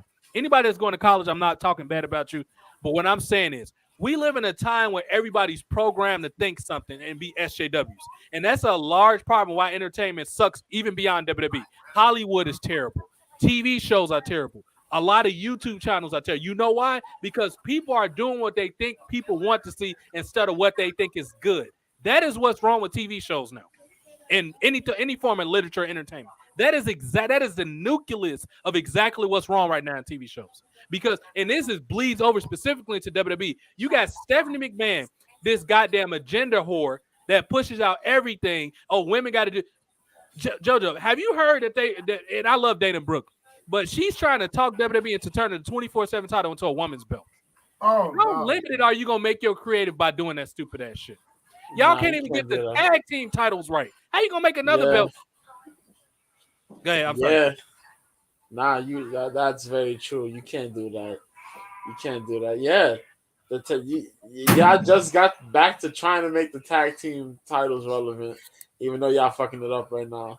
Right. And you just put back order into like the individual titles too. You know what I mean? Right. After there was a slight mix up, a little while back, somewhat. The whole Becky Lynch thing. Blah, blah, blah. But yeah, man. So I don't know why would you do that. I really don't understand what they're going for with this, but it's terrible. JoJo, catch us up with what's been going on Raw so far tonight. Anything standing out? Any follow with Lesnar, Lashley on any of the top storyline? What happened on Raw tonight so far? It seems that we have the Judgment Day might be looking after Seth Rollins. They might want to get a little some of Seth Rollins' U.S. title aspirations. Balor might be looking for that title there, but AJ and the club, the OC, as you said, Mia Yim came back, so Mia Yim's gonna team up with them to battle the Judgment Day. The Miz just came out here. I guess he's gonna talk some nonsense here. I forgot who he has a feud with right now. I forgot who he's feuding with. Is he done with Loomis? Oh yeah, he still got Loomis. He has Loomis, but there's something else. Oh yeah, him and Gargano. That's what it is. Is Gargano and Loomis he's feuding with. Him and Gargano don't sound terrible because that at least keeps Johnny Gargano out of the main event. Yeah, it was supposed to be him and Ciampa, but Ciampa's out because Ciampa had that. He had to get that hip surgery. Yeah. Twizzler legs. Yeah. Fucking hip surgery, man. Jesus Christ. And this is a public service announcement of why you shouldn't take indie wrestling seriously. Ask Tommaso Ciampa. He has stunted his career for the last 5 years because he broke his body on the indies for 10 years. That is exactly why you should value promos over wrestling ability. That is a stark example right there. Let's go ahead. Oh yeah, he had those injuries in the indies, but shit, them injuries racked up at NXT, man. Yep. Golly, he had a bunch of them things, but yeah. So now we have this dude in here. What was it? Earlier we had the New Day and Matt Riddle versus the Usos. Mm-hmm. And yeah, the Usos and Solo. That was a pretty good match there. Yeah, it's been not really long, pretty slow Raw, man. Slow Raw. Speaking of which, JoJo. And I'm glad we went early for this because Raw don't even sound like it was worth covering post show. And we got a hell of a lot of 102. Thank y'all. And this is all from Twitch, by the way. JoJo, the thing I find interesting is we still haven't to this day heard about what WWE is going to do for the draft. It's fucking November 7th, almost Thanksgiving. And it is and speaking with draft, Survivor Series coming up, a team, usually a shift in brand supremacy and all that. Speaking of, we have not heard one word about the draft. Another idiotic decision from WWE's regime. What is going? Is there any word on when the draft is happening, JoJo? No, there's no word on when the draft is gonna happen. I guess we're gonna probably get a little bit of it, maybe by the time this Survivor Series comes out. Which that's on 11/26. That's weeks away from now. By the time those matches come together, we'll probably hear something from it. But right now, nothing, man. It's just been quiet. Just really quiet stuff. I 100% agree. Jason, I have a question for you because you're an old school wrestling fan. Uh-huh. Do you remember the last Survivor Series that was? Hold on 1 second. Let me see what this called. JoJo, do you remember the last Survivor Series that was good? I sure as fuck can't. You know what Survivor Series wasn't bad? I'm not gonna say it was fully. It actually, it really wasn't bad. I'm calling you right back. I would say when it was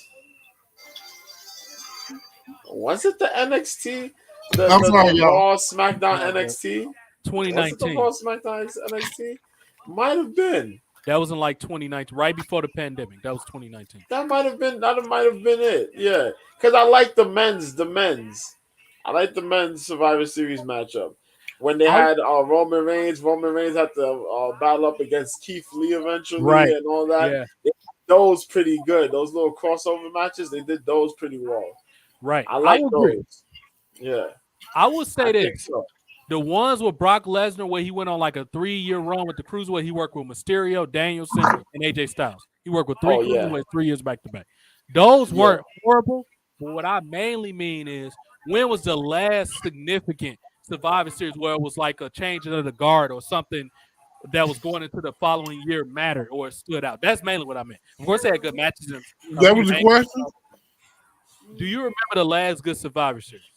Back in 1998. You remember what happened?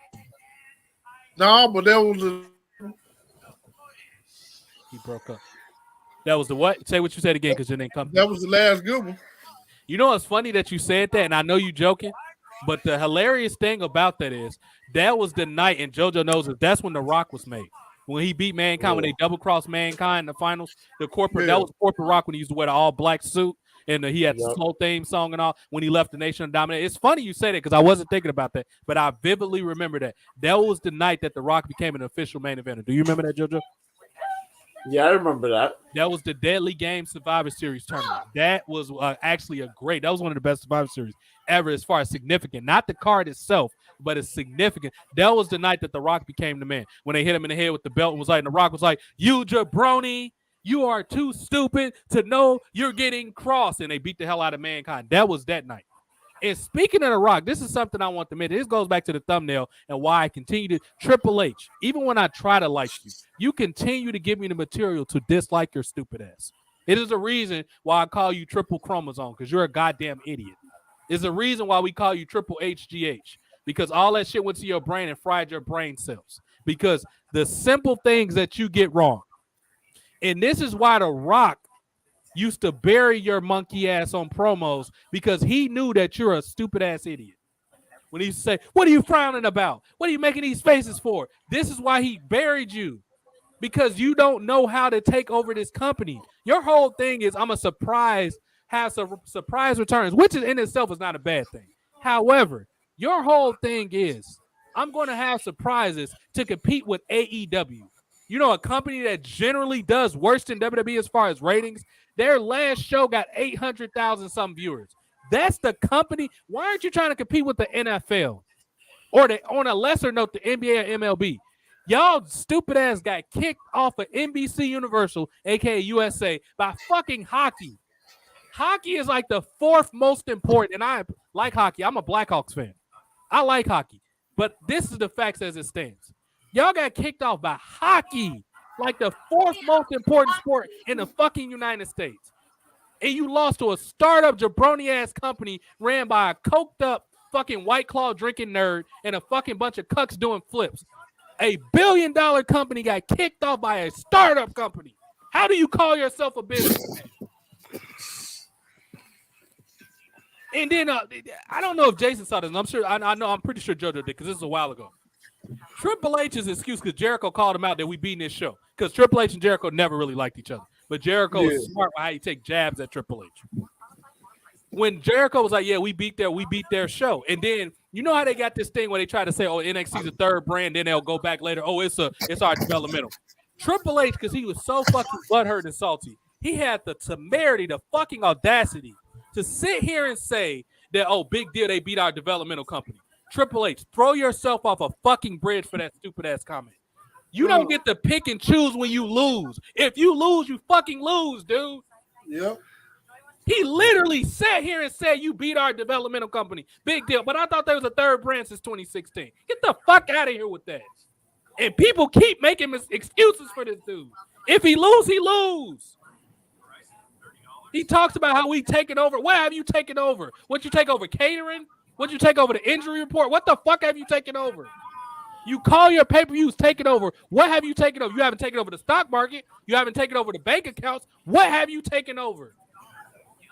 I refuse to sit here and say that this dying product is doing good when it isn't. I've been watching wrestling since I've been 7 years old. That's about 25 years. I am not going to say it's good because y'all get paid to say that. You can say whatever you want about me. Oh, you don't got that many views. You don't get this and that. Guess what, motherfucker? WWE has taken multiple ideas from the 3 of the people that you hear on here. Tell me I'm wrong. They took the Hurt Business from us. They took other ideas we refined from us. We were just talking about Shelton Benjamin. I honestly think Triple H might be in here listening. How was we talking about Shelton Benjamin 20 minutes ago being on Main Event and he's up on Raw? Get the fuck out of here telling me you don't know who I am. Who do you think you're talking to right now? I know what a star looks like. I'm not Dave Meltzer where that say stupid bullshit. Well, Triple H was to challenge you to a duel right now. Bring $10,000, and I'm only putting up $1,000 because you're the big man. You should have more money than me. Bring $10,000. Wear clothes that you don't mind getting bloody, and that's boogie it out. And bring Johnny Gargano with you. I'll whip his ass. If he put his 10 up, I'll put my 10 up. Go ahead, Triple H. Accept the challenge. Next time you're in Chicago, and we can do it at NXT. You know, the developmental show. I'll do it on your show. I'll bring some actual interest to your shitty ass show because. Other than Booker T, it's nothing to watch. And Mandy Rose, booty falling out of her shorts, it's nothing to watch on NXT. Y'all got fucking Rick Steiner's son having competitive matches. Joe, and this is something you will hate, Jason, because you like old school WCW. And I've shown you Braun Breaker before. They got Rick Steiner's son, who's a legitimate badass. This man caught somebody, and I showed you this clip before. He caught somebody in midair and body slammed him with no problem. They got this man wrestling competitive matches with 170-pound cruiserweights. This is Triple H's logic. His logic is I'm going to start NXT UK and NXT Japan. Motherfucker, people don't even watch NXT America. Why are you starting these other companies? Without William Regal, nobody cares about NXT UK. Literally nobody. Unless you got somebody with the charisma of William Regal, these fucking flabby dudes with grandpa tights don't fucking draw, dude. When are you going to get this through your head? Put the tights already on their stomach. Your waist, the high-waisted. Your waist does not start at the navel now. Come on now. Jason, do you remember that show we went to about 2 years ago in Gary, Indiana, when there was wrestlers at a fucking barn? They was in a barn in fucking Incest, Indiana somewhere. They had better characters than NXT. Shit. How does that make any sense? With the high-waisted joints. He had the high-waisted joints. This man had the Festus underwear. He had the pedophile Uncle Addict underwear. And he had better characters than Triple H's company. How does this make any sense? Oh, my God. You're a $1 billion company. You should be bankrupt because of this. Vince McMahon is at home laughing, eating Cheetos, watching this shit. JoJo, it's only one thing that can happen. And I'm sorry I'm screaming, but this is pissing me off so much. I grew up in the golden era of wrestling, even before I was born, when the greatest wrestler ever said the boss is back. And for anybody that's confused, his name is Roddy Piper. He's the greatest heel ever. Stop calling John Moxley fucking Roddy Piper. He isn't. Stop calling MJF, and I like MJF, but stop calling him who broke character in his hometown in New York, Roddy Piper. Piper never broke character. It took Hulk Hogan 13 years to beat him. You know why? Because Piper knew how good he was. He wasn't going to let somebody beat him in fucking Stillborn, Michigan somewhere. And he definitely wasn't going to let you do a bunch of spots to him on the fucking apron. Why do you think his career was as long as it was? Get out of here with this. Stop calling people. John Moxley got offended by a snowflake millennial in an arena and told the security to throw him out. Piper wouldn't have never did that. He would have said, tell that motherfucker to get in the ring if he could beat me. That's what Roddy Piper would have did. Piper got stabbed by fans in New York. That shows you how tough he was. And he finished the match, too. Stop calling these fucking cucks Roddy Piper. Stop saying these people is this person, that person. They're not. If you offend them on Twitter, they're going to quit Twitter for fucking months. Get out of here with that.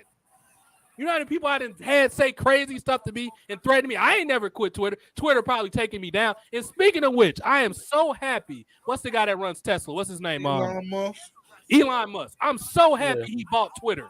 You know why? Because his fucking asshole Jack Dorsey will let these cucks attack people, and then they'll take your page down when you respond. Elon Musk not going to do that. Do you know fucking? And this is why I got to get bad on Mick Foley. Speaking of wrestling.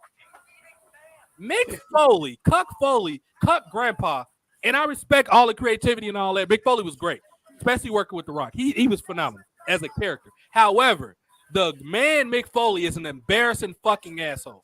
And this is what I mean by this. He quit Twitter when he found out Elon Musk was taking over Twitter. Dude, do you have a fucking vagina or something? This is why you need to stop eating them Impossible Whoppers from Burger King, because this is the shit that happens to people. This is why you need to stop eating. This is why you need to eat more protein. Because all these they said Impossible Whopper is protein. It's plant protein. Huh? Impossible Whopper is plant protein. Okay, you got plant protein. All right, eating dicks. That's what this plant protein is. Taking dicks. This man quit Twitter because Elon Musk took over Twitter. This is the grown men that we deal with today, Jason. Mick Foley is a grown ass man, and he quit Twitter because of stuff like this. What type of are they spread? And it's going to take, Jason, you got a lot to catch up. It's going to take for JoJo to explain to you. They've turned William Regal into such a cuck. JoJo, do you want to tell Jason what William Regal's been doing on commentary lately? AEW. Please, I'm going to take a break. What they did, real quick, Jason, you know how the Chappelle skit when he said, do you find, no, it was actually one of his old stand-ups from like the early 2000s when he said, do you find it weird where every time a black man is found by a cop, it's crack sprinkled on him? Do you remember that joke? Yeah. I honestly think we mentioned this back when we was on Haps TV. Yeah, I remember that. I honestly think when a new wrestler from WWE go to AEW, when they go through the headquarters and sign their contract, you know how you walk up to automatic doors and they open up, and some places walk in, it's like an automatic spray, like air freshener when you come in. I honestly think in AEW, when you walk through the headquarters, they spray you with cuck juice. Because everybody that goes to AEW is a fucking cuck.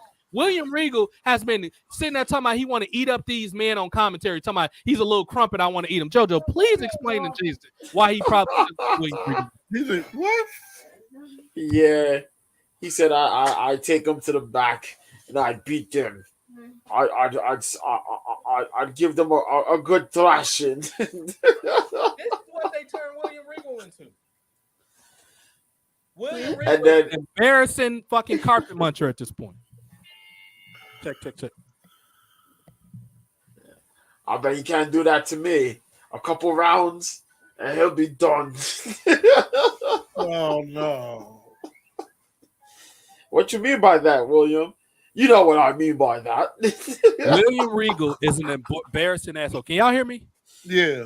Okay, because Mom, I can't hear myself through my head. Yeah. Hope y'all can hear me though. This is what we're dealing with in wrestling today. And people wonder why I get on here and I scream to the top of my lungs. I am not going to accept that wrestling isn't good and it can't be good. People keep talking about, okay, move on, it's not from the past. Okay, I would agree with you. Wrestling shouldn't be the past. It's a different time. I understand all that. But what is your excuse for subpar writing? I don't want to hear that modern shows can't be written well. You just don't want them to be written well. It is no excuse. And it's a way to write in a woman where she's equal to a man where it's not obvious. Like, okay, some stupid ass bitch wrote this. It's a way to do it. Oh my God. It's a way to do it where, okay, some woman that probably wasn't battered by men wrote this. Like, I can guess, okay, some salty ass woman wrote this. A lot of scripts. Jason mentioned an example earlier when she was talking about mansplaining. Like, did y'all have to put that in there? Nope. How did that further the script at all, putting that in there? This is a say, and it drives me crazy when they call Becky Lynch big time Bex. JoJo, do you want to talk about the lack of selling ability, or it's called Tarp Down when Alexa Bliss is on SmackDown? Not SmackDown, Tarp Down. The amount of tarp seats that are on SmackDown when this goofy bitch is on the show. She has not sold out one show without William Regal. Without Roman Reigns. Yet y'all call her big. What is big time about her? That she's married to a big time cuck? That's what is big time about Becky Lynch. She cannot sell it. She wouldn't draw flies if you dipped her in shit. What is big time about her? Somebody explain this to me. She once was big time, man. She once was big time. And she's a sweet lady, don't get me wrong. Yeah, the fans just kind of come to the realization that, like, you know, that whole persona type thing is gone, man. You got to give these, like, the women's division, you got to give rest. And I don't think WWE be getting that. Like, yo, it's okay to put them down a little bit and let the next person get up there, man. Yes. Like, yo, that's the problem. They don't understand when to cut their losses and, like, let them rebuild themselves back. No. You know who I would like to see right for the women's division? Jason. Who? Can you imagine the script?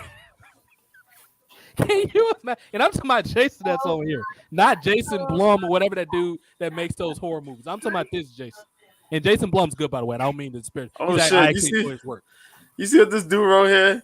He said, remember to be sure to vote those Democrat scumbags out of office. These people in these comment sections. I don't know what he means. I don't know if it's an election coming. I don't know what he means. No, election day is tomorrow. Is it? Okay, that shows how much I pay attention. Because I didn't even fucking. Which one? Mayor? What for president? No. Nah, I think we had midterms, right? We doing midterms. I guess. I don't know. George Bush don't like black people. I ain't voting. I don't know what none of that shit. So we get a lot of those people out of there. Right. I'll be out there tomorrow. Yeah, I might. We'll see. I ain't gonna lie. This might sound crazy. Hear me out before everybody rage quit. Hear me out. The person that needs to win, and I don't even care about politics, even though I went to school for it. I don't give a fuck about politics because I know it's garbage and it's a show. It's not real people controlling nothing. You get to elect people, not select people. So I don't care. But the person that needs to win again is Donald Trump, and this is why. Don't rage quit yet. This is why Donald Trump needs to win. First of all, the country, forget about his character, Orange Man, bad. Bro, stop turning celebrities into entertainers. His job is a public official. He's supposed to make laws and pass laws, and you hold him accountable when he don't do shit. Stop thinking, I don't like his personality. I don't care about none of that. I don't like my boss either. As long as my paycheck don't look wrong, I don't have to like them. I don't have to go to Christmas and Politicians are politicians. They're not celebrities. And this is an issue that black people made. Y'all voted for Barack Obama just because he was black. They turned this nigga into a wrestler. They was buying shirts like, bro, he's a fucking politician. Then we hurt y'all feelings, y'all get mad. like Jason, I know you saw them buying them shirts, Obama 08, and they thought this man was goddamn They treat him better than Jesus Christ.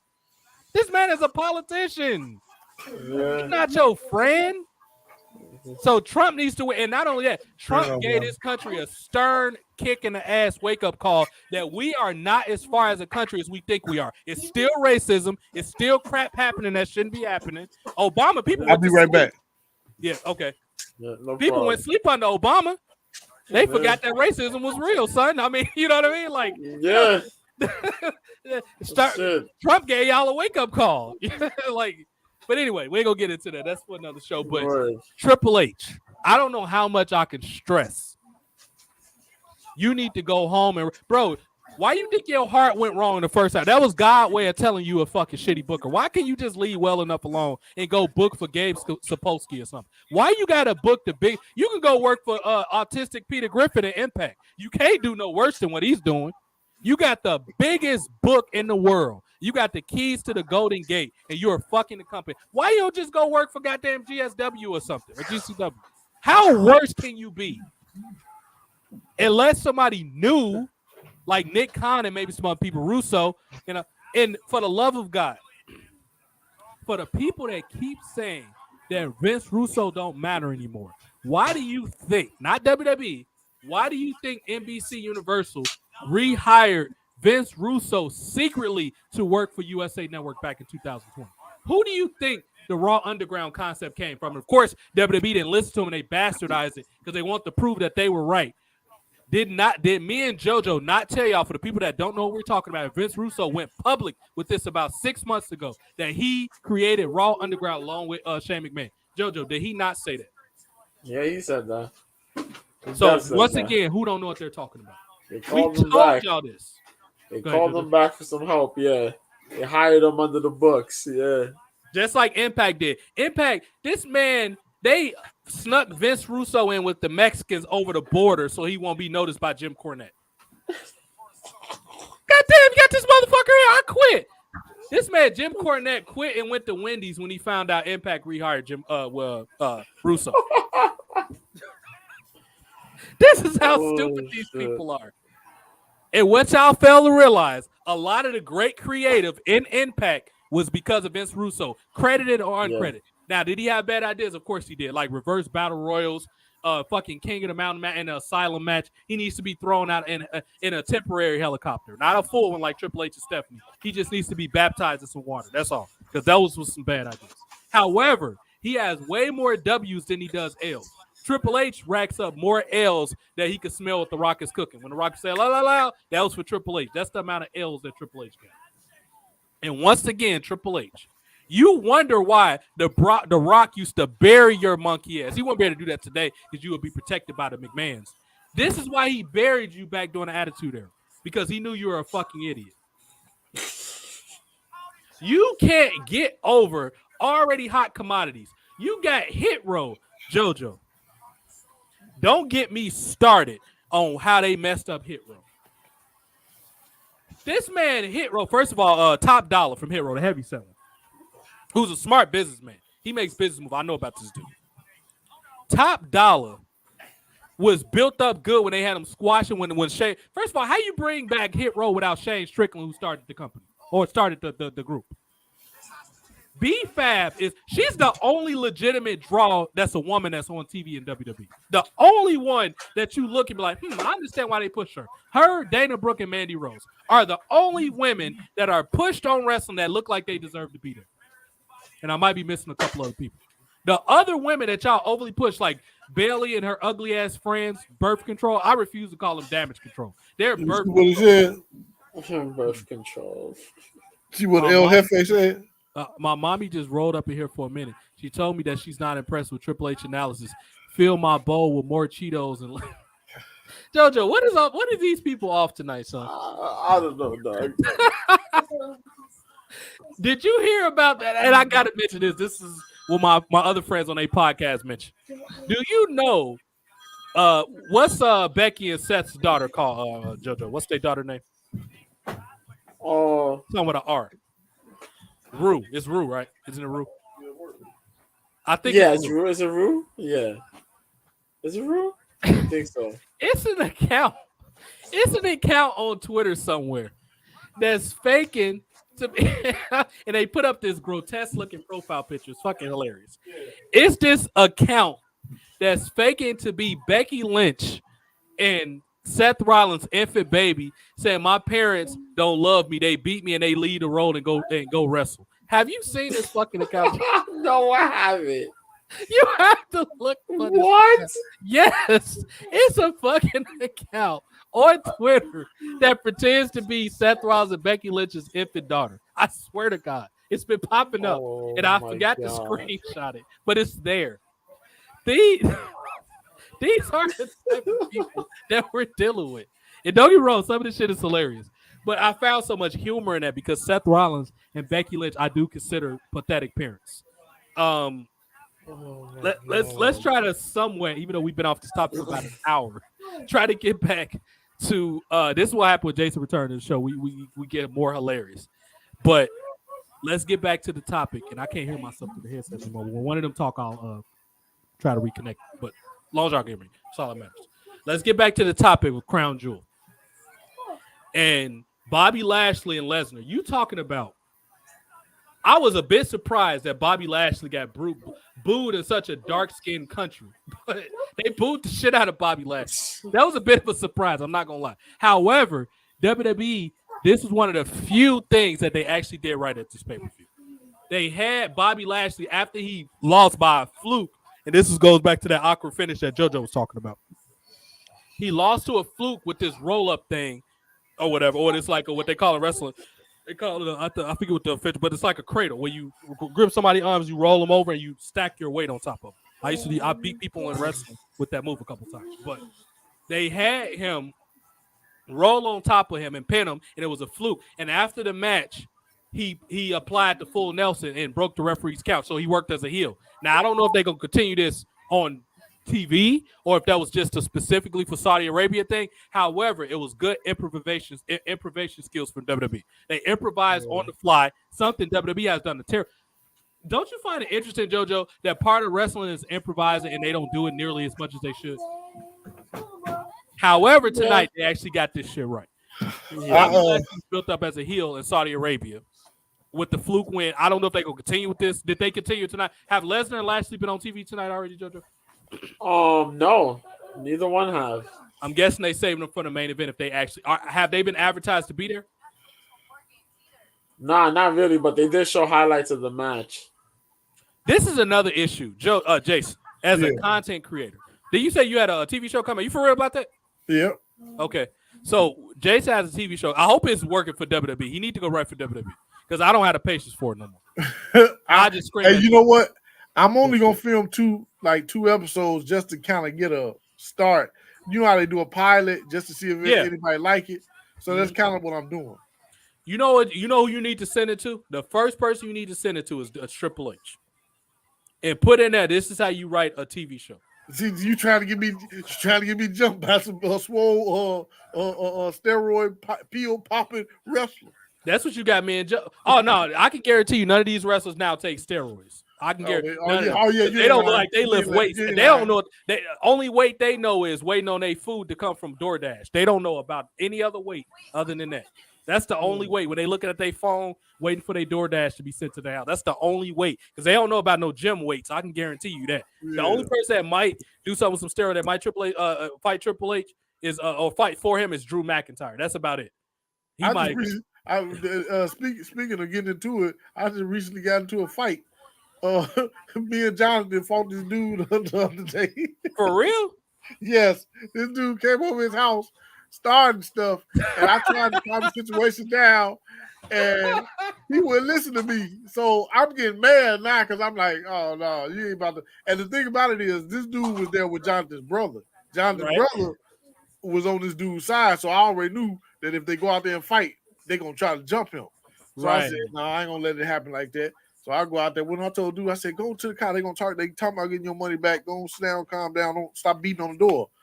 He go to the car for like 1 minute. He come back to the door, beating on the door again. I said, I told this dude to go. So I'm like, I'm not jumping into this. But my mind, like, I'm not jumping into this. So I leave it alone. I walk off. He said, which car's his? That's all I heard. And I'm like, he about to kick one of the cars. This dude ran and did like a full drop kick into Jonathan's truck and put a dent in it. And so I'm already knowing Jonathan about to go out there and hit him. So I'm trying to avoid Jonathan fighting him. So I grab him, and when I grab him, I'm already mad because he's struggling with me.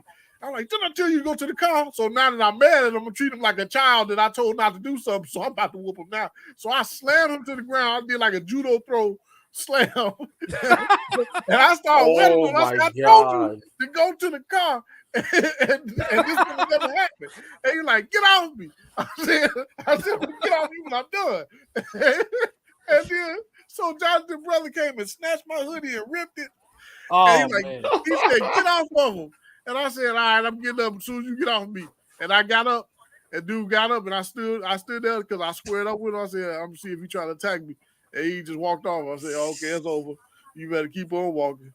Did you slap him with the 9? You got to tell me you slapped him with the 9, please. No, I was trying. You know what it was? I was trying to avoid Jonathan fighting him. Jonathan still stumped the dude all in the head while I had him all on the ground.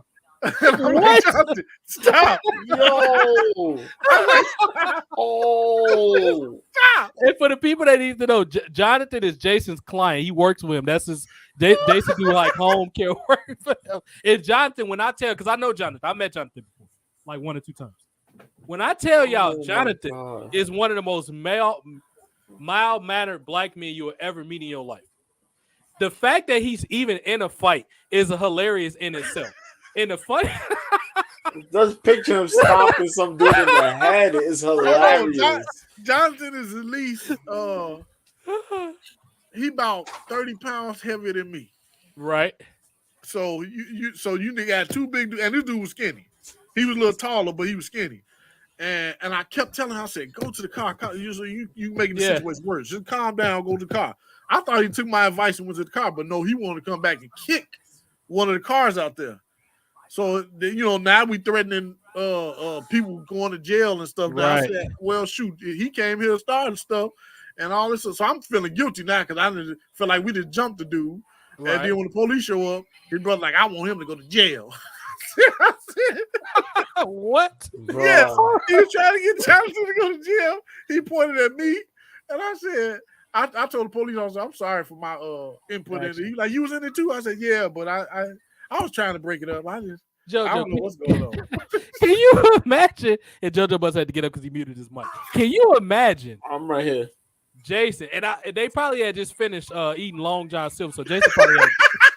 That's what I was gonna say. Like, hold on, time out. Homie tried to steal his fish taco. Hold on, Jason probably had gas out this world. He was like, okay, I'm trying to digest my food, and y'all clowning. We didn't even have nothing to eat at that time. We had to go get something to eat afterwards. He said, man's trying to take my fish taco. This is my fish taco. I don't know who's worse, Jason or JoJo, who meticulously waited for a person from his school to exit through a White Castle of all places. No, JoJo said the dude had been bothering him all he did. Up to that point. This man waited like a ninja at a fucking White Castle. Jason, and this is worth mentioning because we haven't mentioned this in years, but it's still one of my favorite moments ever of the three of us being on the podcast. JoJo did not wait for this man fucking chicken fingers to come out the grease. He choked this man while he was waiting on a crave cake.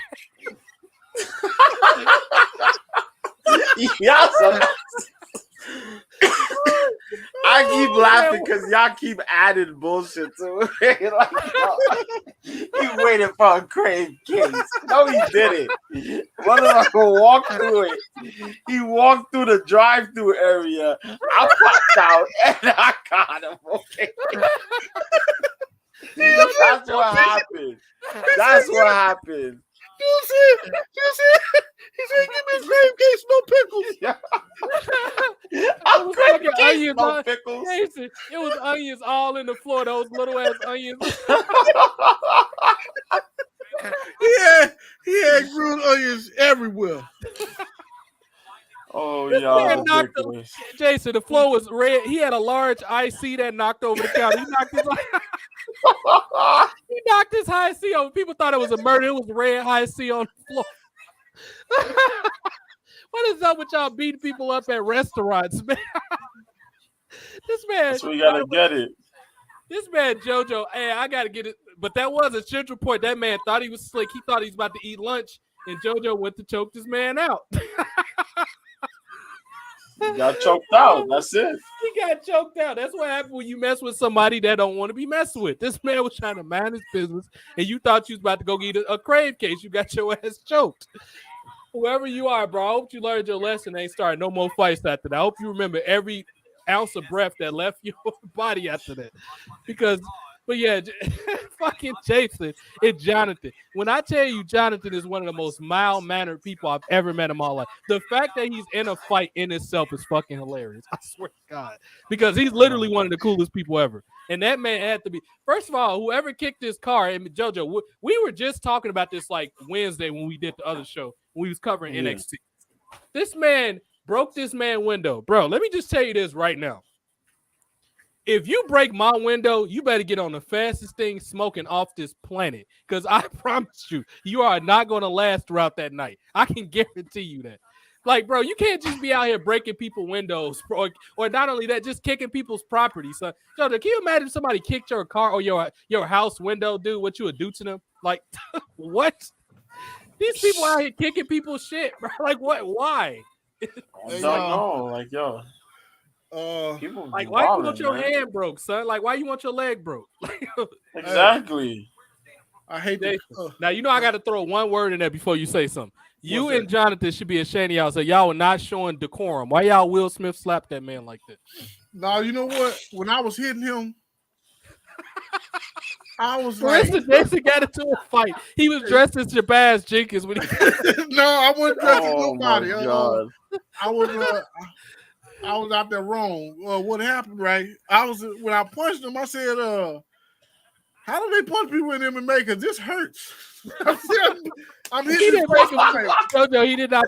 He didn't protect his thumb or his knuckles. He was out there throwing wild. He should have been out there protecting his neck, man. He didn't follow the Wu-Tang Clan. Jason, why you have to punch that man? I think that's you knocked in. You hit a wind, leave his body when you slammed him. Why you have to punch that man like that? I did like a tiger suplex roll. What's up, Victor? A tiger suplex? What the fuck is a tiger suplex? Bro, why you out there? This man. Oh, shit. Oh, I'm sorry. shit. We went on such a tangent, but this was a hilarious story, y'all. This is what y'all get on the podcast. I cannot wait till we do mansplaining because it's going to be way worse than this. This is just strictly focused on wrestling with sprinkles of other news and stories. But yeah, I'm so happy this got brought up because y'all, my new audience, got introduced to JoJo and his story of choking people at White Castle. So I'm glad y'all got caught up on that story because that man got the pickles choked out of him fucking with JoJo that day. It just wasn't now the only person I need to get here and get in the fight, because y'all wouldn't be surprised if I hit somebody. That's just part of my temperament. But the only person now, even though I haven't fought nobody in a while, because I just look at people like, bro, don't fuck with me. And it's over with after that. Jason, the amount of people that I want to beat up on these trains is ridiculous. One man, I was so tired one day after work on the subway, and I was like, dude, just going about your business, man. I guarantee you this is going to be the worst thing that ever happened to you. Whatever joke you playing right now, not going to be worth this headache you going to have when you wake up. Get the fuck out my face, bro. I'm telling you. It was one of those days I was just fucking tired. I just wasn't in the mood for that shit. I just wanted to get home. And I'm generally not even after a long day at work. I'm usually I'm a pretty optimistic, high-spirited person. But when you just irritate me with nonsense, you're going to get your ass whipped. But it's just like the only person at this point that I'm waiting to beat somebody up is Brian. They're going to make that man Brian mad one day, bro. He ain't going to have his non-bread. And that man Brian is going to rip somebody's body apart. Because Brian's a big dude. Like, Brian is deceptively big. Like, he's 5'9". He's wide. Like, he's big. His bicep big. Brian, for a person that don't work out, he's a big dude. He's like Texas old school big, like lifting logs and shit. He's a big dude. So it's just like, and he's also, Brian's a mild-tempered person. But I only can imagine the nuclear smoke that's going to come out that man's face when they finally make him mad. Brian going to run you over with that truck that he got. I swear to God. But anyway, let's get back on to wrestling. We did talk about White Castle chokes and people getting slapped. Oh, shit. Lashley, Lesnar, Triple H, once again, you're an idiot. Why is this not promoted? This is your biggest male angle going into the show. Triple H, what did you have to do? Leave time for Seth Rollins? What the fuck's wrong with you, dude? Like, Seth Rollins is not getting over. Nothing can get him over. God can't get this man over at this point. Even though y'all made him the Monday Night Messiah, you're not going to get this motherfucker over. He's terrible. Wow. And if you think having him come out with gaudy suits is going to help, a normal person, let's say on the off chance it's a bad Monday Night Football game, they're going to look at Seth Rollins and say, I can whoop this dude ass while I'm laying down in bed eating a sandwich. It is not going to take any effort for me to beat this man up. I can be hanging out with Jason eating a fish taco, and I'll beat the shit out of Seth Rollins. This man is not scary despite being a martial artist. Nobody is afraid of him. Zicky Dice, who's a good friend of mine, is more intimidating than Seth Rollins. And he was trained by Seth Rollins. And Victor said, I love Rollins. My buddy. Yeah, exactly. And please keep Sheamus. Sheamus is in great shape, but mayonnaise does absolutely nothing for me. I call Seth Rollins. My cousins, you call him mayonnaise. This man does absolutely nothing for me. Jason, where you at in Kevin Spacey's basement? Why is it getting dark every time you Yeah, I was just about to tell you, I got to cut out for a second. I was hoping that y'all stay on a little longer, but I don't know if I'll be on by the time y'all cut in. Jason got a booty call. No. We could do another one. I mean, it don't matter when. Like I said, that's fine. I'll be back for the second one. Well, I don't know. I got to talk. I got a new number too. I'm gonna text it to you on Twitch. Okay. I got a lot of things. I'm carrying some things. Because they stopped updating my iPhone 6, so I had to finally get rid of it. People was making fun of me because I had an iPhone 6, but I'm not gonna get rid of no phone that they don't stop updating. I'm sorry, they just stopped updating it last month. I wasn't about to waste some money on no damn for what? Just for someone to have some up-to-date features or some girl trying to save me some premium snap. Like, I don't give a fuck about none of that. Like, what's up, Victor? Yo. Yeah, these women be on here trying to. Jason, I'm gonna need you to become an attorney for OnlyFans. These women be out here scamming people. I done read some horror stories about people getting scammed on OnlyFans. But yeah. So that's what happened with that. Did they advertise the main event of Raw yet, JoJo? Not quite. Still trying to wait to see what's gonna happen there. It was good. I'll be back, y'all. They did show. They did give us at least one of the matches for Survivor Series War Games. It's gonna be Damage Control and so it's Damage Control. Oh my God, Nikki Cross and a mystery partner. We don't know who the fifth person is, against Bianca Belair, Alexa Bliss, Asuka, and two other people that we don't know yet. But it's gonna be Team Damage Control, I guess. Team Bayley versus Team Bianca. Okay. For those. So they get to see them botch for 20 minutes at Survivor Series. If I had to guess, those surprise people gonna be either NXT call-ups or they're gonna be whatever surprise returns Triple H got. Hopefully, the only thing that can make this, it's a couple things, but the main thing I'm thinking of logically that makes the most sense is if Tessa Blanchard debuts on one of those teams, because she's been the only holdout of a free agent for a long time that for whatever reason, I don't know if they're trying to wait for the racism allegations were her to cool down.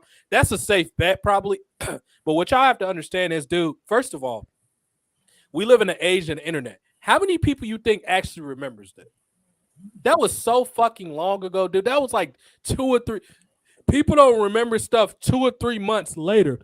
And sometimes that's unfortunate because it's tragedies.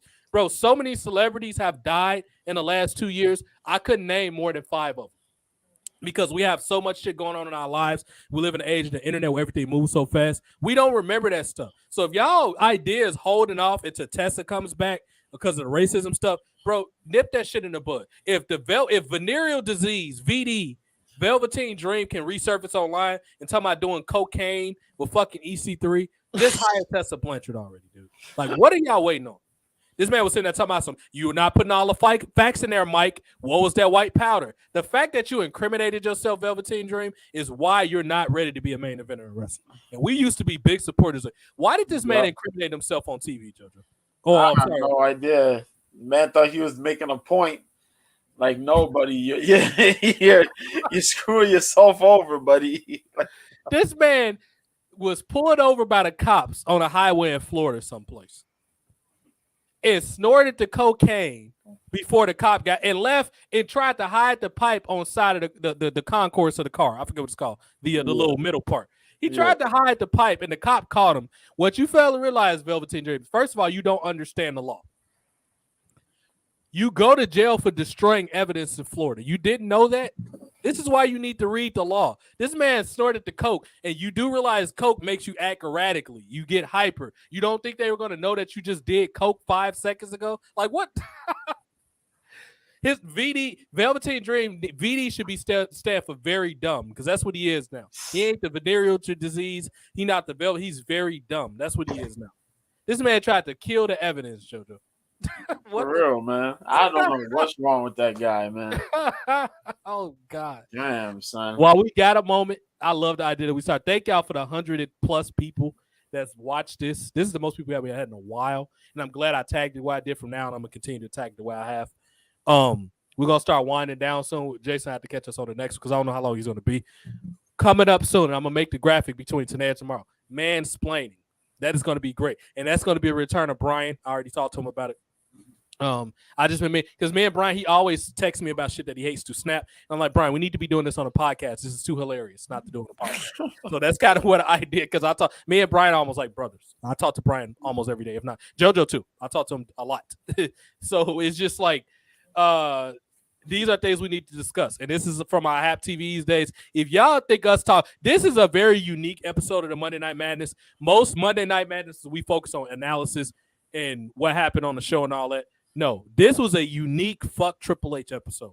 because he literally, and that's why I unleashed the floodgates. This is like how JoJo would be if Dana White made one of the most bonehead decisions in mixed martial arts. He will be fucking pissed off, I'm sure. Yeah, and I guess you're not gonna like this one too because Seth is in the ring right now. He cutting a promo, so you know. Is the only thing that can make me even madder is if for some type of way, I forgot he's the United States champion. I'm not that mad about that, even though they, for whatever reason, he beat Bobby Lashley of all people. The good thing about that is it freed up Bobby Lashley to go for the world's title. The fact, and this is another thing where you're fucking stupid. I don't know if it's just Triple H. I'm gonna be fair. Maybe this is a collective WWE idea. The fact that Bobby Lashley, one of the most legit athletes in WWE history, has not fought Roman Reigns for the title is fucking sacrilege. JoJo, how has that match not happened yet? I don't know. I'm gonna be honest with you. I really don't know. That's money right there. That's money. That's your money match. And don't sit here and say that y'all saving this for a big pay-per-view. You know why that would be fucking idiotic for y'all to say that? Did we not just see Omos and Strowman fight 2 nights ago? Don't you think that's a match you should have saved for a pay-per-view too? You got 2 big fucking giants fighting each other with MVP being involved. I don't want to hear this bullshit. Triple H, you and your regime, for whatever reason, has a problem with Bobby Lashley. You know how I know this? Him and Brock Lesnar have only fought twice in WWE, and let alone 1 year, let alone the 5 years that they've been in WWE together. Bobby Lashley has been back in WWE nearly 5 years this March. How the fuck is this? They only fought each other twice. We saw Randy Orton and John Cena a billion fucking times. How many times have we seen Charlotte and Sasha Banks and Charlotte and Ronda and all these other matches? Randy and Matt Riddle and all these people. Oh, we got Bobby Lashley on TV. Hopefully he's about to beat the shit out of Seth Rollins. Yeah, I don't even care if he gets swapped. Go ahead. was right here talking crap, and then he just got punked out by Bobby Lashley. Please beat that cuck's ass. Please. I hope that's a Nick Khan decision. Bobby Lashley not being used by WWE has to be petty bullshit. Are y'all still mad that he left WWE in 2008 because y'all tried to give him the most ridiculous, ludicrous storyline? Did y'all really try to make him into a military Mr. T? Why for any second did y'all think that was a good idea? They literally, did you hear this story? That they tried to make Bobby Lashley into a pity the fool? That's why he quit it. P.S. Michael Hayes in a couple. Go ahead. I was gonna say I knew at one point they was really trying to get like a really hardcore military type character into him because of his background. I've heard that before. That was part of it. That was part of the exact same story. You said Mr. T. They wanted him to be Mr. Like they wanted him to say I pity the fool and all correct people and stuff like that. They literally, that's why he fucking quit in 2008. Oh. He said, I'm gonna go beat people up and win money in cage fight. I'm not gonna deal with this stupid bullshit. I'm going to go represent my country like an actual patriot. He is a former Army veteran. You fucking stupid idiots. You're going to take a respectable Army vet. Did y'all make John Cena, the fake military guy? Nothing against Cena. He was a draw, but he's a fake military person. Y'all didn't make John Cena do none of this stupid ass bullshit. All right. Just the stuff that goes through these people's heads sometimes is absolutely ridiculous and hilarious. No wonder he left. How did he have a better run in dud wrestling, also known as Impact? Bobby Lashley had a much better run in fucking Impact. Yeah, he did. He did. How? With the Beatdown Clan and JoJo, how is America top team in Impact and it's never been on WWE before? That's a good question. I don't have an answer for it. I don't have an answer at all. You let AEW get away with that. I don't know. I don't know. Shit, even when Ken Shamrock was in wrestling, he never had his camp with him, really. Right. The Lions Den. Nope. Daniel Puder was a member of the Lions Den, but they never had the camp with him. No. But both in Impact Wrestling, he had the whole camp. Bobby Lashley did with Dan Lambert And Was it Kobe Covington? Yeah, they had Kobe Covington, and they had some other guys in there too. And then look at AEW, they brought Masvidal in and all that. Like WWE, yeah. y'all should be ashamed of yourselves. What kind of logic goes to y'all? You have one of the most gorgeous women walking this planet named Paige Van Zandt, and she's never worked a program with Ronda Rousey in WWE before. How the fuck does that make any sense? But at least WWE got smart now. They got Valerie Laredo. We'll see. At least they got her. And y'all probably gonna give us some shitty name and trademark it. Her name's gonna be like fucking Skyfall or some bullshit like that. Please no. Because if you think turning The Rock's daughter into Ava Raine and putting her in a jobber faction is a good way to introduce her, shame on every single one of y'all. Y'all need to be thrown out of a helicopter screaming. That is the stupidest shit I've ever. You put her with fucking Ryan Connors. And this is an inside joke with me and JoJo at this point, but I am dead ass serious. Y'all literally put her with a jobber faction and expect her to get over. And gave her goofy ass red contacts. Just fucking call her Simone Johnson already. And build her up as a heel and make her be an entitled second generation wrestler. Because guess what? She's going to get heat being The Rock's daughter already. Why not just go with it? You turned Charlotte into Ric Flair's daughter, didn't you? Why the fuck did you turn Simone Johnson into that? How do y'all brains work? I don't understand it. JoJo, you know what the main event at WrestleMania gonna be, don't you?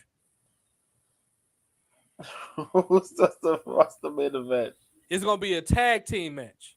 It's gonna be Ava Raine and Ryan Connors against Quincy Elliott and Malik Blade. That's gonna be the main event. It's gonna be a panties on the pole match main event for the women's tag team titles. Oh, come on, man. The minute she got in a faction with Ryan Connors, you should have knew she was main event.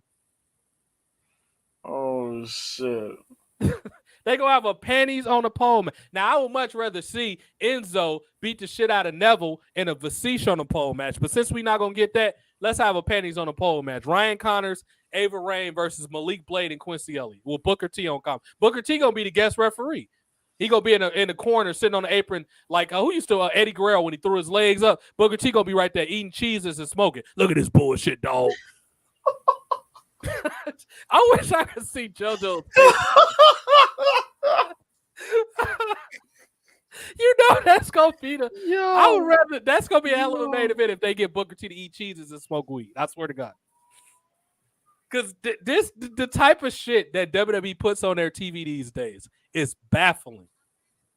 And Quincy Elliott is one of the few things I'm actually not offended by. How is NXT the most enjoyable in this part? I mean, they need to develop more characters and be more edgy. They getting there. However, how is NXT the most enjoyable wrestling product on TV right now? The so-called developmental company is the best, with a close second, and I hate to admit this, is probably AEW. Because at least, even though I don't like their show, at least they get actual main eventers or actual A-list celebrities to be there. Fucking, wasn't Rick Ross just there? Yep. Rose was on AEW. WWE, they get fucking Connor's Cure, and there's nothing wrong with charity. The last celebrity that was on WWE was Susan G. Komen. Compare Susan G. Komen to fucking Rick Ross, a legitimate entrepreneur, businessman, and rapper. How does AEW, they had fucking Kevin Gates there in the summer. WWE celebrity is these boring assholes that do charity work. Shoot yourself, Triple H. I cannot believe Vince McMahon Sr. is rolling over in his grave right now with what you did to his fucking company. Not Vince Jr., the genius, the father who was also he was pretty intelligent for his time period too. This is what wrestling is today. When you got Dr. Pimple Popper doing better ratings than fucking wrestling. Can you believe that, JoJo? These goofy-ass shows do better ratings than wrestling does. Dr. Pimple Popper, fucking League of Legends tournaments with a bunch of nerds eating Cheetos, jacking off, does better fucking views than wrestling. Vince McMahon Sr. is rolling over in his grave right now.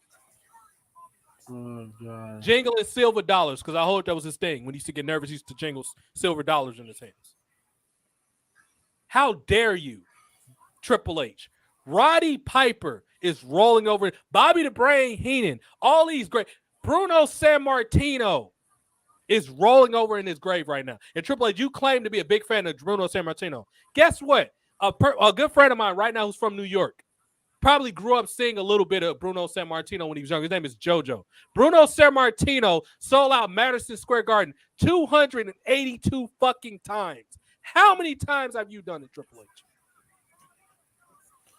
The last time you were in Madison Square Garden, the most important thing that happened on that show, matter of fact, it was in Barclays. I'm sorry. The most important thing that happened in the center of the world of entertainment called New York City was Seth Rollins getting beat up by a fat fan. Shoot yourself, Triple H. This is how embarrassing of your top guy who's supposed to be tough got beat up by a 5'4" fat ass fan. And I would rather watch that than watch Raw. Shoot yourself, Triple H. And throw yourself out of a window while you're at it. And before you hit the ground, have Superman catch you and drop you from higher, you fucking idiot. It is no excuse for how ridiculous this show is. When you have the Paul brothers, when you have all these gorgeous women, when you have all these good ideas, how the fuck is AEW beat you in ratings with their shitty show, with sissy fights? The most interesting news that's come out of AEW is that Britt Baker is probably having threesomes with Christian and Tony Schiavone. With Tony Schiavone with the earring in his ear, with the R. Kelly earring. That's the most interesting thing happening. And sissy slaps happen backstage. You got Britt Baker over here, BB getting DP'd by Christian and Tony Schiavone. That is the most interesting thing happening in AEW. You got this Jack Haas that teamed up, or that was in a match with Shaquille O'Neal. Didn't Jade Cargill team up with Shaq? Yeah. How is she not the women's champion? You had the greatest NBA player possibly ever, or definitely the greatest center ever. Shaquille O'Neal, great marketability, TV commercials, movies, branding. Shaq teamed up with your current mid-card women's champion. She's not the world's champion. Tony Khan. Throw yourself in that same pit that Triple H is in. Wrestling is goddamn awful. And this is probably the year that wrestling actually died. I'm going to go on record saying that. For all these people that don't think I know what I'm talking about, even though me and JoJo are endlessly wrong, even though Jason is endlessly wrong, y'all don't think we know what we're talking about, this is probably the year that wrestling has died. Something that I've loved since I've been a little kid. Wrestling is the first thing I ever watched on TV that wasn't like child's learning stuff like Sesame Street, obviously. It was the only TV show. I was a big reader. I don't know if y'all noticed this. I'm not bragging about myself. JoJo's probably smarter than me. I'm a pretty intelligent person because I read and I educate myself and I know shit. Wrestling is the only show, and we lost JoJo for a second, that I actually ever cared about. And the fact, and Victor just said he ain't watched since August. Shit. That is a nice little while ago. And the one pay-per-view I actually, and keep in mind, Victor's about 23 or 24 years old. He hasn't even fully became an adult, and he know wrestling is fucking garbage. He's smart enough to know that, and these fucking idiots that's around his age that think the Attitude Era don't matter. Oh, that was it was overrated. Could you please tell me what was overrated about the Attitude Era? You know, everything was like actually entertaining. That's overrated to y'all. Fucking Midian, who ran around with a fucking fanny pack with his balls in it, had a fucking character back then. Thanks to Vince Russo. Your birthday is coming up. It's the same birthday as my birthday. Happy early birthday. He's turning 24, and he's smarter than Triple H. Everybody had a character during the Attitude Era. That's like having a TV show with no characters. Oh, we just got inclusion. People just here. You know the difference between a good TV show and a bad one? A good TV show actually smart enough to understand that you're supposed to have characters. And guess what? What's going on with all these TV shows that don't have characters? They get canceled. And for all you stupid assholes, JoJo, somebody actually, you probably saw me go back and forth with this person the last 2 weeks on Twitter. And I'm going to let JoJo wrap it up with MMA in a second. Some fucking stupid asshole on Twitter actually had the audacity to sit here and tell me that WWE back in the 90s was not important. That the 1990s was overrated, specifically the late 90s. He actually fucking said this with conviction. Wow. And I said, you do realize that WWE became a publicly traded company in October of 1999. And guess who rung the bell at NASDAQ on Times Square? A guy by the name of Dwayne "The Rock" Johnson. You telling me that wasn't important? Yeah. You mean with it? WWE to this day is still living off the money that they made back then. Never, ever make a Twitter account. You should be banned from Twitter, like that South Park episode when they got sold ass to mouth for not reading that iPhone contract. That's what your stupid ass should be doing. Shit, because there's wrestlers still living off of Attitude Era money, man. What the fuck? It's wrestlers that don't never have to work again. That's off that money. Jesus Christ. D'Lo Brown never had to have another significant. This man went to Las Vegas and started a security company based off the money he made. And these fucking stupid idiots in WWE still has yet to put D'Lo Brown in the Hall of Fame. He got to go do charity work for Impact for free because you stupid fucking idiots won't rehire him. Facts. Because he accidentally dropped Darren Drozdov, who, by the way, said it wasn't D'Lo Brown's fault. Triple H, have you heard the interviews that he said that in? You fucking stupid idiot. Droz doesn't even care. This man is enjoying his life in a wheelchair. He's the happiest I've ever seen him in his life. Every time you see him in a video, he's smiling. He doesn't even care. He knows an accident. He knows it's called what? Work risk. He knew it. He played fucking football. He know what injuries are. He knew the risk he was taking going to wrestling. And you're holding that against D'Lo Brown. Triple H, I find it fucking ironic. Did you break that kid's neck in 1990 on fucking at a tape show when you gave him that botched pedigree? You fucking paralyzed the dude. And I had the book upstairs to talk about. It's called Titan Sinking. It's a great book. It talked about the decline of WWE with the steroid crime and the rape allegation. I got that book upstairs in my library where it talked about Vince screaming at that dude. Chad Austin was his name. He was screaming at that dude that's my fucking money. Vince had to pay this dude like 20-something. No, it was like, I think $2.6 million. Triple H, you paralyzed the guy. What the fuck are you talking about? Your boy Pillhead Kid Shawn Michaels was sleeping with everybody he could find back in the day. So are you really the one that preach morals to people? So you gonna keep D'Lo Brown when y'all got fucking rapists, murderers, fucking all type of people, pedophiles in the Hall of Fame. People fucking superstar Billy Graham sold his ring for a Subway sandwich because Abdullah the Butcher went in there. He didn't actually do that, but he literally auctioned his champion. Fucking Brian comes in at the last minute as only Big Brother can and say sunny days. Yeah, Shawn Michaels had a lot of sunny days back when he's the Pillhead Kid. This is what we deal with now. These hypocrites that you have to throw yourself a reunion show to make yourself feel good by your shitty booking. Let's rewind the Triple H Shawn Michaels WWE era for a minute. Okay, let's see what they've done over the last 10 years. Sheamus boring ass became a star. Seth Rollins became overly pushed. The women's evolution became a thing, even though the only one that's talented out of them is Charlotte. And, of course, her dad's Ric Flair. She was going to be talented. She's not David Flair. But we got shitty factions like Retribution. We got Raw Underground canceled. We got fucking Becky Lynch being a no draw, calling herself the man. Ric Flair wanted to shoot himself and drink vodka because she took his trademark. This is what we got. We got nothing conducive to the growth of WWE in this era. Triple H had a heart attack. His ideas were so bad. You damn right, Brian. So much passion. I love Brian. He's an asshole, but this is why I love him. Part of Brian's charm is he's a fucking asshole, but I love him. He's my big brother. But it's just, these are the things that you deal with when you don't have checks and balances in wrestling. Stupidity. Have I said fuck you enough tonight, Triple H, already? This is probably the final straw with wrestling for me.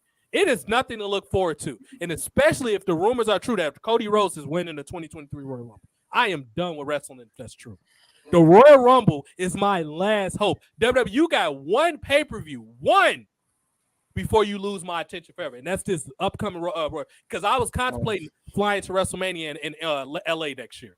But if Cody Rhodes win the Royal Rumble, not only am I not going to that, I'm canceling everything related to WWE. I am fucking done with this company. This is like a swan song. This might be one of my final podcasts.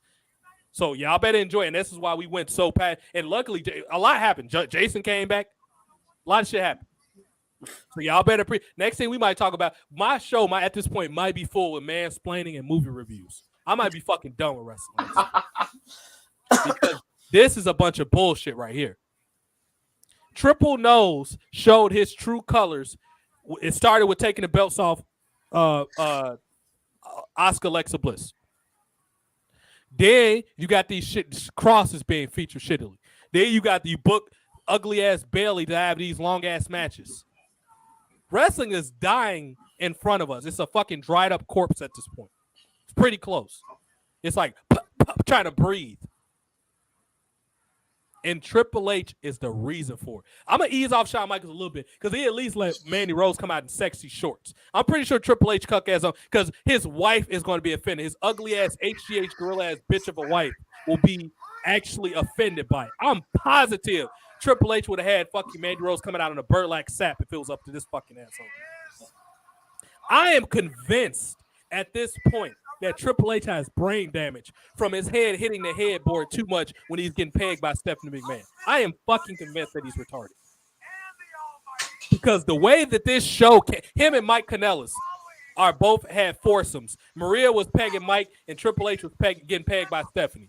They were in the same room, heads smacking in synchronicity against their headboards because these two are fucking stupid idiots that made dumb comments. Well, Triple H's actions was dumb and Mike Kanellis' were. Dude, you are actually interesting at one point. But the irony is, your most interesting thing is when WWE made you a cuck in that 24/7 angle. Was that art imitating life, Mike Bennett?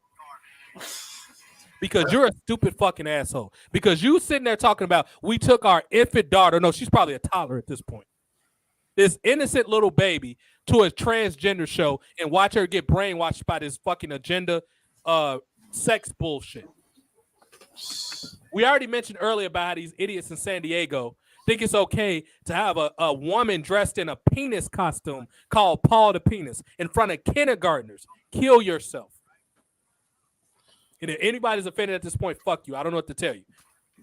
Adults can do whatever they want, but do not allow children to see that bullshit.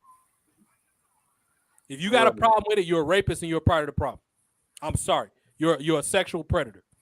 It is no way children should see that stuff. No way. Mike Kanellis and Triple H.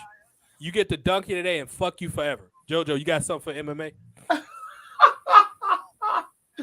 Not much, man, other than what is it? Number 3. Well, they had the fights over the weekend. Marina Rodriguez, who was number 3 in the rankings, in the women's strawweight rankings, lost to number 7, Amanda Lemos. Had she not taken the fight, she would have actually been able to fight whoever was going to win this weekend for the title, but she gave up her number 1 contender spot in this fight with the loss.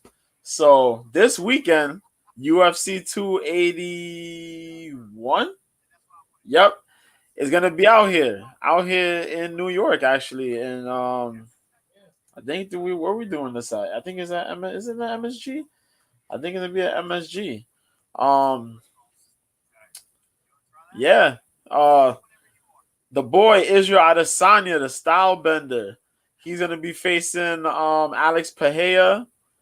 Along with that, we got a fight between the strawweight champion Carla Esparza against China's Weili Zhang, who's the #1 contender, the powerhouse former strawweight champion herself. And we got longtime lightweight contender, former interim champion Dustin Poirier, fighting former Bellator, was it 3-time lightweight champion Michael Chandler, and former #1 contender here in the UFC, Michael Chandler. Really stacked card, man. A lot of good fights going down. You know, me and Mike gonna do our bets and our other stuff on Friday. We're gonna do the weigh-ins, watch the weigh-ins. I'll keep tabs on the weigh-in show during the day. And Wednesday, I'm gonna probably do some breakdown stuff on either I could do probably on OK Live. If not, I'll probably stream it between Twitch and YouTube here. But yeah, I'm gonna be on and do a little in depth on that. But yeah, yo, what else was happened? That dude that beat Canelo, he boxed and he won. Dimitri Bivol, he won his fight pretty damn easy. They might line up the fight now between him and Artur Beterbiev, who's in the light heavyweight division. Yeah, so he may move up. They may make that a super fight. Yeah, that's it. That's all that's going on, though. But yeah, that's all that's happening this week. Also, I don't know if you watch football. The Green Bay Packers are in a 5-game losing streak. God damn, son. They lost to the Lions on Sunday. That shit is sad. That is the saddest thing ever, yo. The Bears might actually have a chance this year with the NFC North. I never believe it. Aaron Rodgers, 5-game losing streak. Bro. Fucking Tom Bryan said he's dropping Aaron Rodgers. He's the only quarterback with 100,000 yards, I think. Who? Tom Brady. Oh yeah, yeah. That's it, man. Brian, I'm glad you picked him up. I'm glad I dropped him from Fantasy League. See, I thought I made a big mistake when I let him go, bro. I was the person who let him go, and I was like, and you dropped Wilson. I picked up Wilson. I forgot who I had. I had Aaron Rodgers, and I forgot who else I had. But I ended up having Russell Wilson, and I forgot who the hell was the other quarterback. But then I was like, nah. I swapped off for what's the Bears quarterback? Fields. Yeah, so I took Fields. I picked up Fields. And that motherfucker, he had a good week. He had a good week. Even though they lost, he had a good week. Yeah. The Bears actually been doing all right lately. And I got Joe Mixon. And yesterday, Mixon went off. Mixon made 5 touchdowns. Is that the Bengals quarterback? The Bengals running back. Running back, gotcha. Okay. Thought he sound familiar. Yeah, that's good. They took off. I'm actually gonna catch up on some football highlights because it'd be hard for me to watch it at work because I'll be so busy. But they be having it on in the lobby at work. But I'll be so busy. But I'm gonna catch up on it because I'm off the Friday, so I'll catch up on it over the next few days or whatever. Brian is in the chat. He's in the chat. I mean, I'm guessing he's at home. Maybe he probably just got off work. Yeah, Brian. He gonna be Brian. You have to be on Mansplaining with us this Sunday, man. Jason's if he's available, he'll get on. But dude, you have to. Austin Eckler, dude, he was doing bad for a while, but he started coming back, man. I don't know what this last game he did. But I like Austin Eckler. I play with him on the game quite a bit. That little motherfucker is a beast. I like him. Saquon Barkley. Austin Eckler is for me as well as Devontae Adams and Tyreek. I like Tyreek Hill, so I don't know much about Devontae Hill. Adams, rather. Yeah, Saquon Barkley is a monster, though. Yeah. Oh my. Brian says he's at home. Yep. Yeah. But all right, y'all, we're gonna go ahead and wrap it up. As always, thank JoJo. As always, I gotta eat dinner. Yeah, man. Thank JoJo as always. Brian, man, Jason is back. I just feel like we got the band back together, man. Word up. Like I said, coming soon. I'm making a logo, mansplaining. Get ready to be pissed off because that's our intentions with the show. So, yeah, that's gonna be fun. I've been meaning to do this for a while. It was something I thought about back on Haps TV. I just didn't have all the pieces together. But as I sat down and reflected the last couple of days, I'm like, it has to happen because the ridiculousness of the climate that we live in now is just it needs to happen. Basically, it's just too many fucking cucks taking over Hollywood, taking over TV. And thank y'all for like the over 100 people, man. This was a great turnout. We probably got to start this early from now. I mean, we got to help a lot of people. JoJo's putting the thumbs up. Show him on the screen here real quick. Yeah, I'm here. JoJo, there he is. Here. What's up, y'all? Yeah. I'm over here looking like I sell kilos. I just want to throw something. I was going to mention that. Everybody think I'm Cuban. Like, I was in Miami. Everybody was speaking Spanish. I was like, I don't know any Spanish. Yeah, you got that shirt. You got that Carlito shirt, right? Yeah. Carlito. And I miss Carlito, too, man. What a beast Carlito was. And it don't help that my hair is out. I'm going to get it braided this weekend. But, yeah, man, we got good stuff coming out. Check JoJo, Mr. B 1986 on Twitter as always. We're going to come back. I'm going to talk to them collectively. Maybe another before Sunday. We might do another just impromptu shoot the shit late at night if I can get all four of us on. We're just going to talk shit. Maybe. We'll see. I got to coordinate it with everybody. But, yeah, y'all, as always, man, hate us, like us. Just be enjoyed by us or not. Just don't watch, whatever. And always, man, my final request before I die is I want to be buried face down so all my haters can kiss my ass, man. Hope y'all enjoyed the show. Retweet, let everybody know. Keep giving us ideas. Mansplaining coming soon. Get ready to be pissed off. And as always,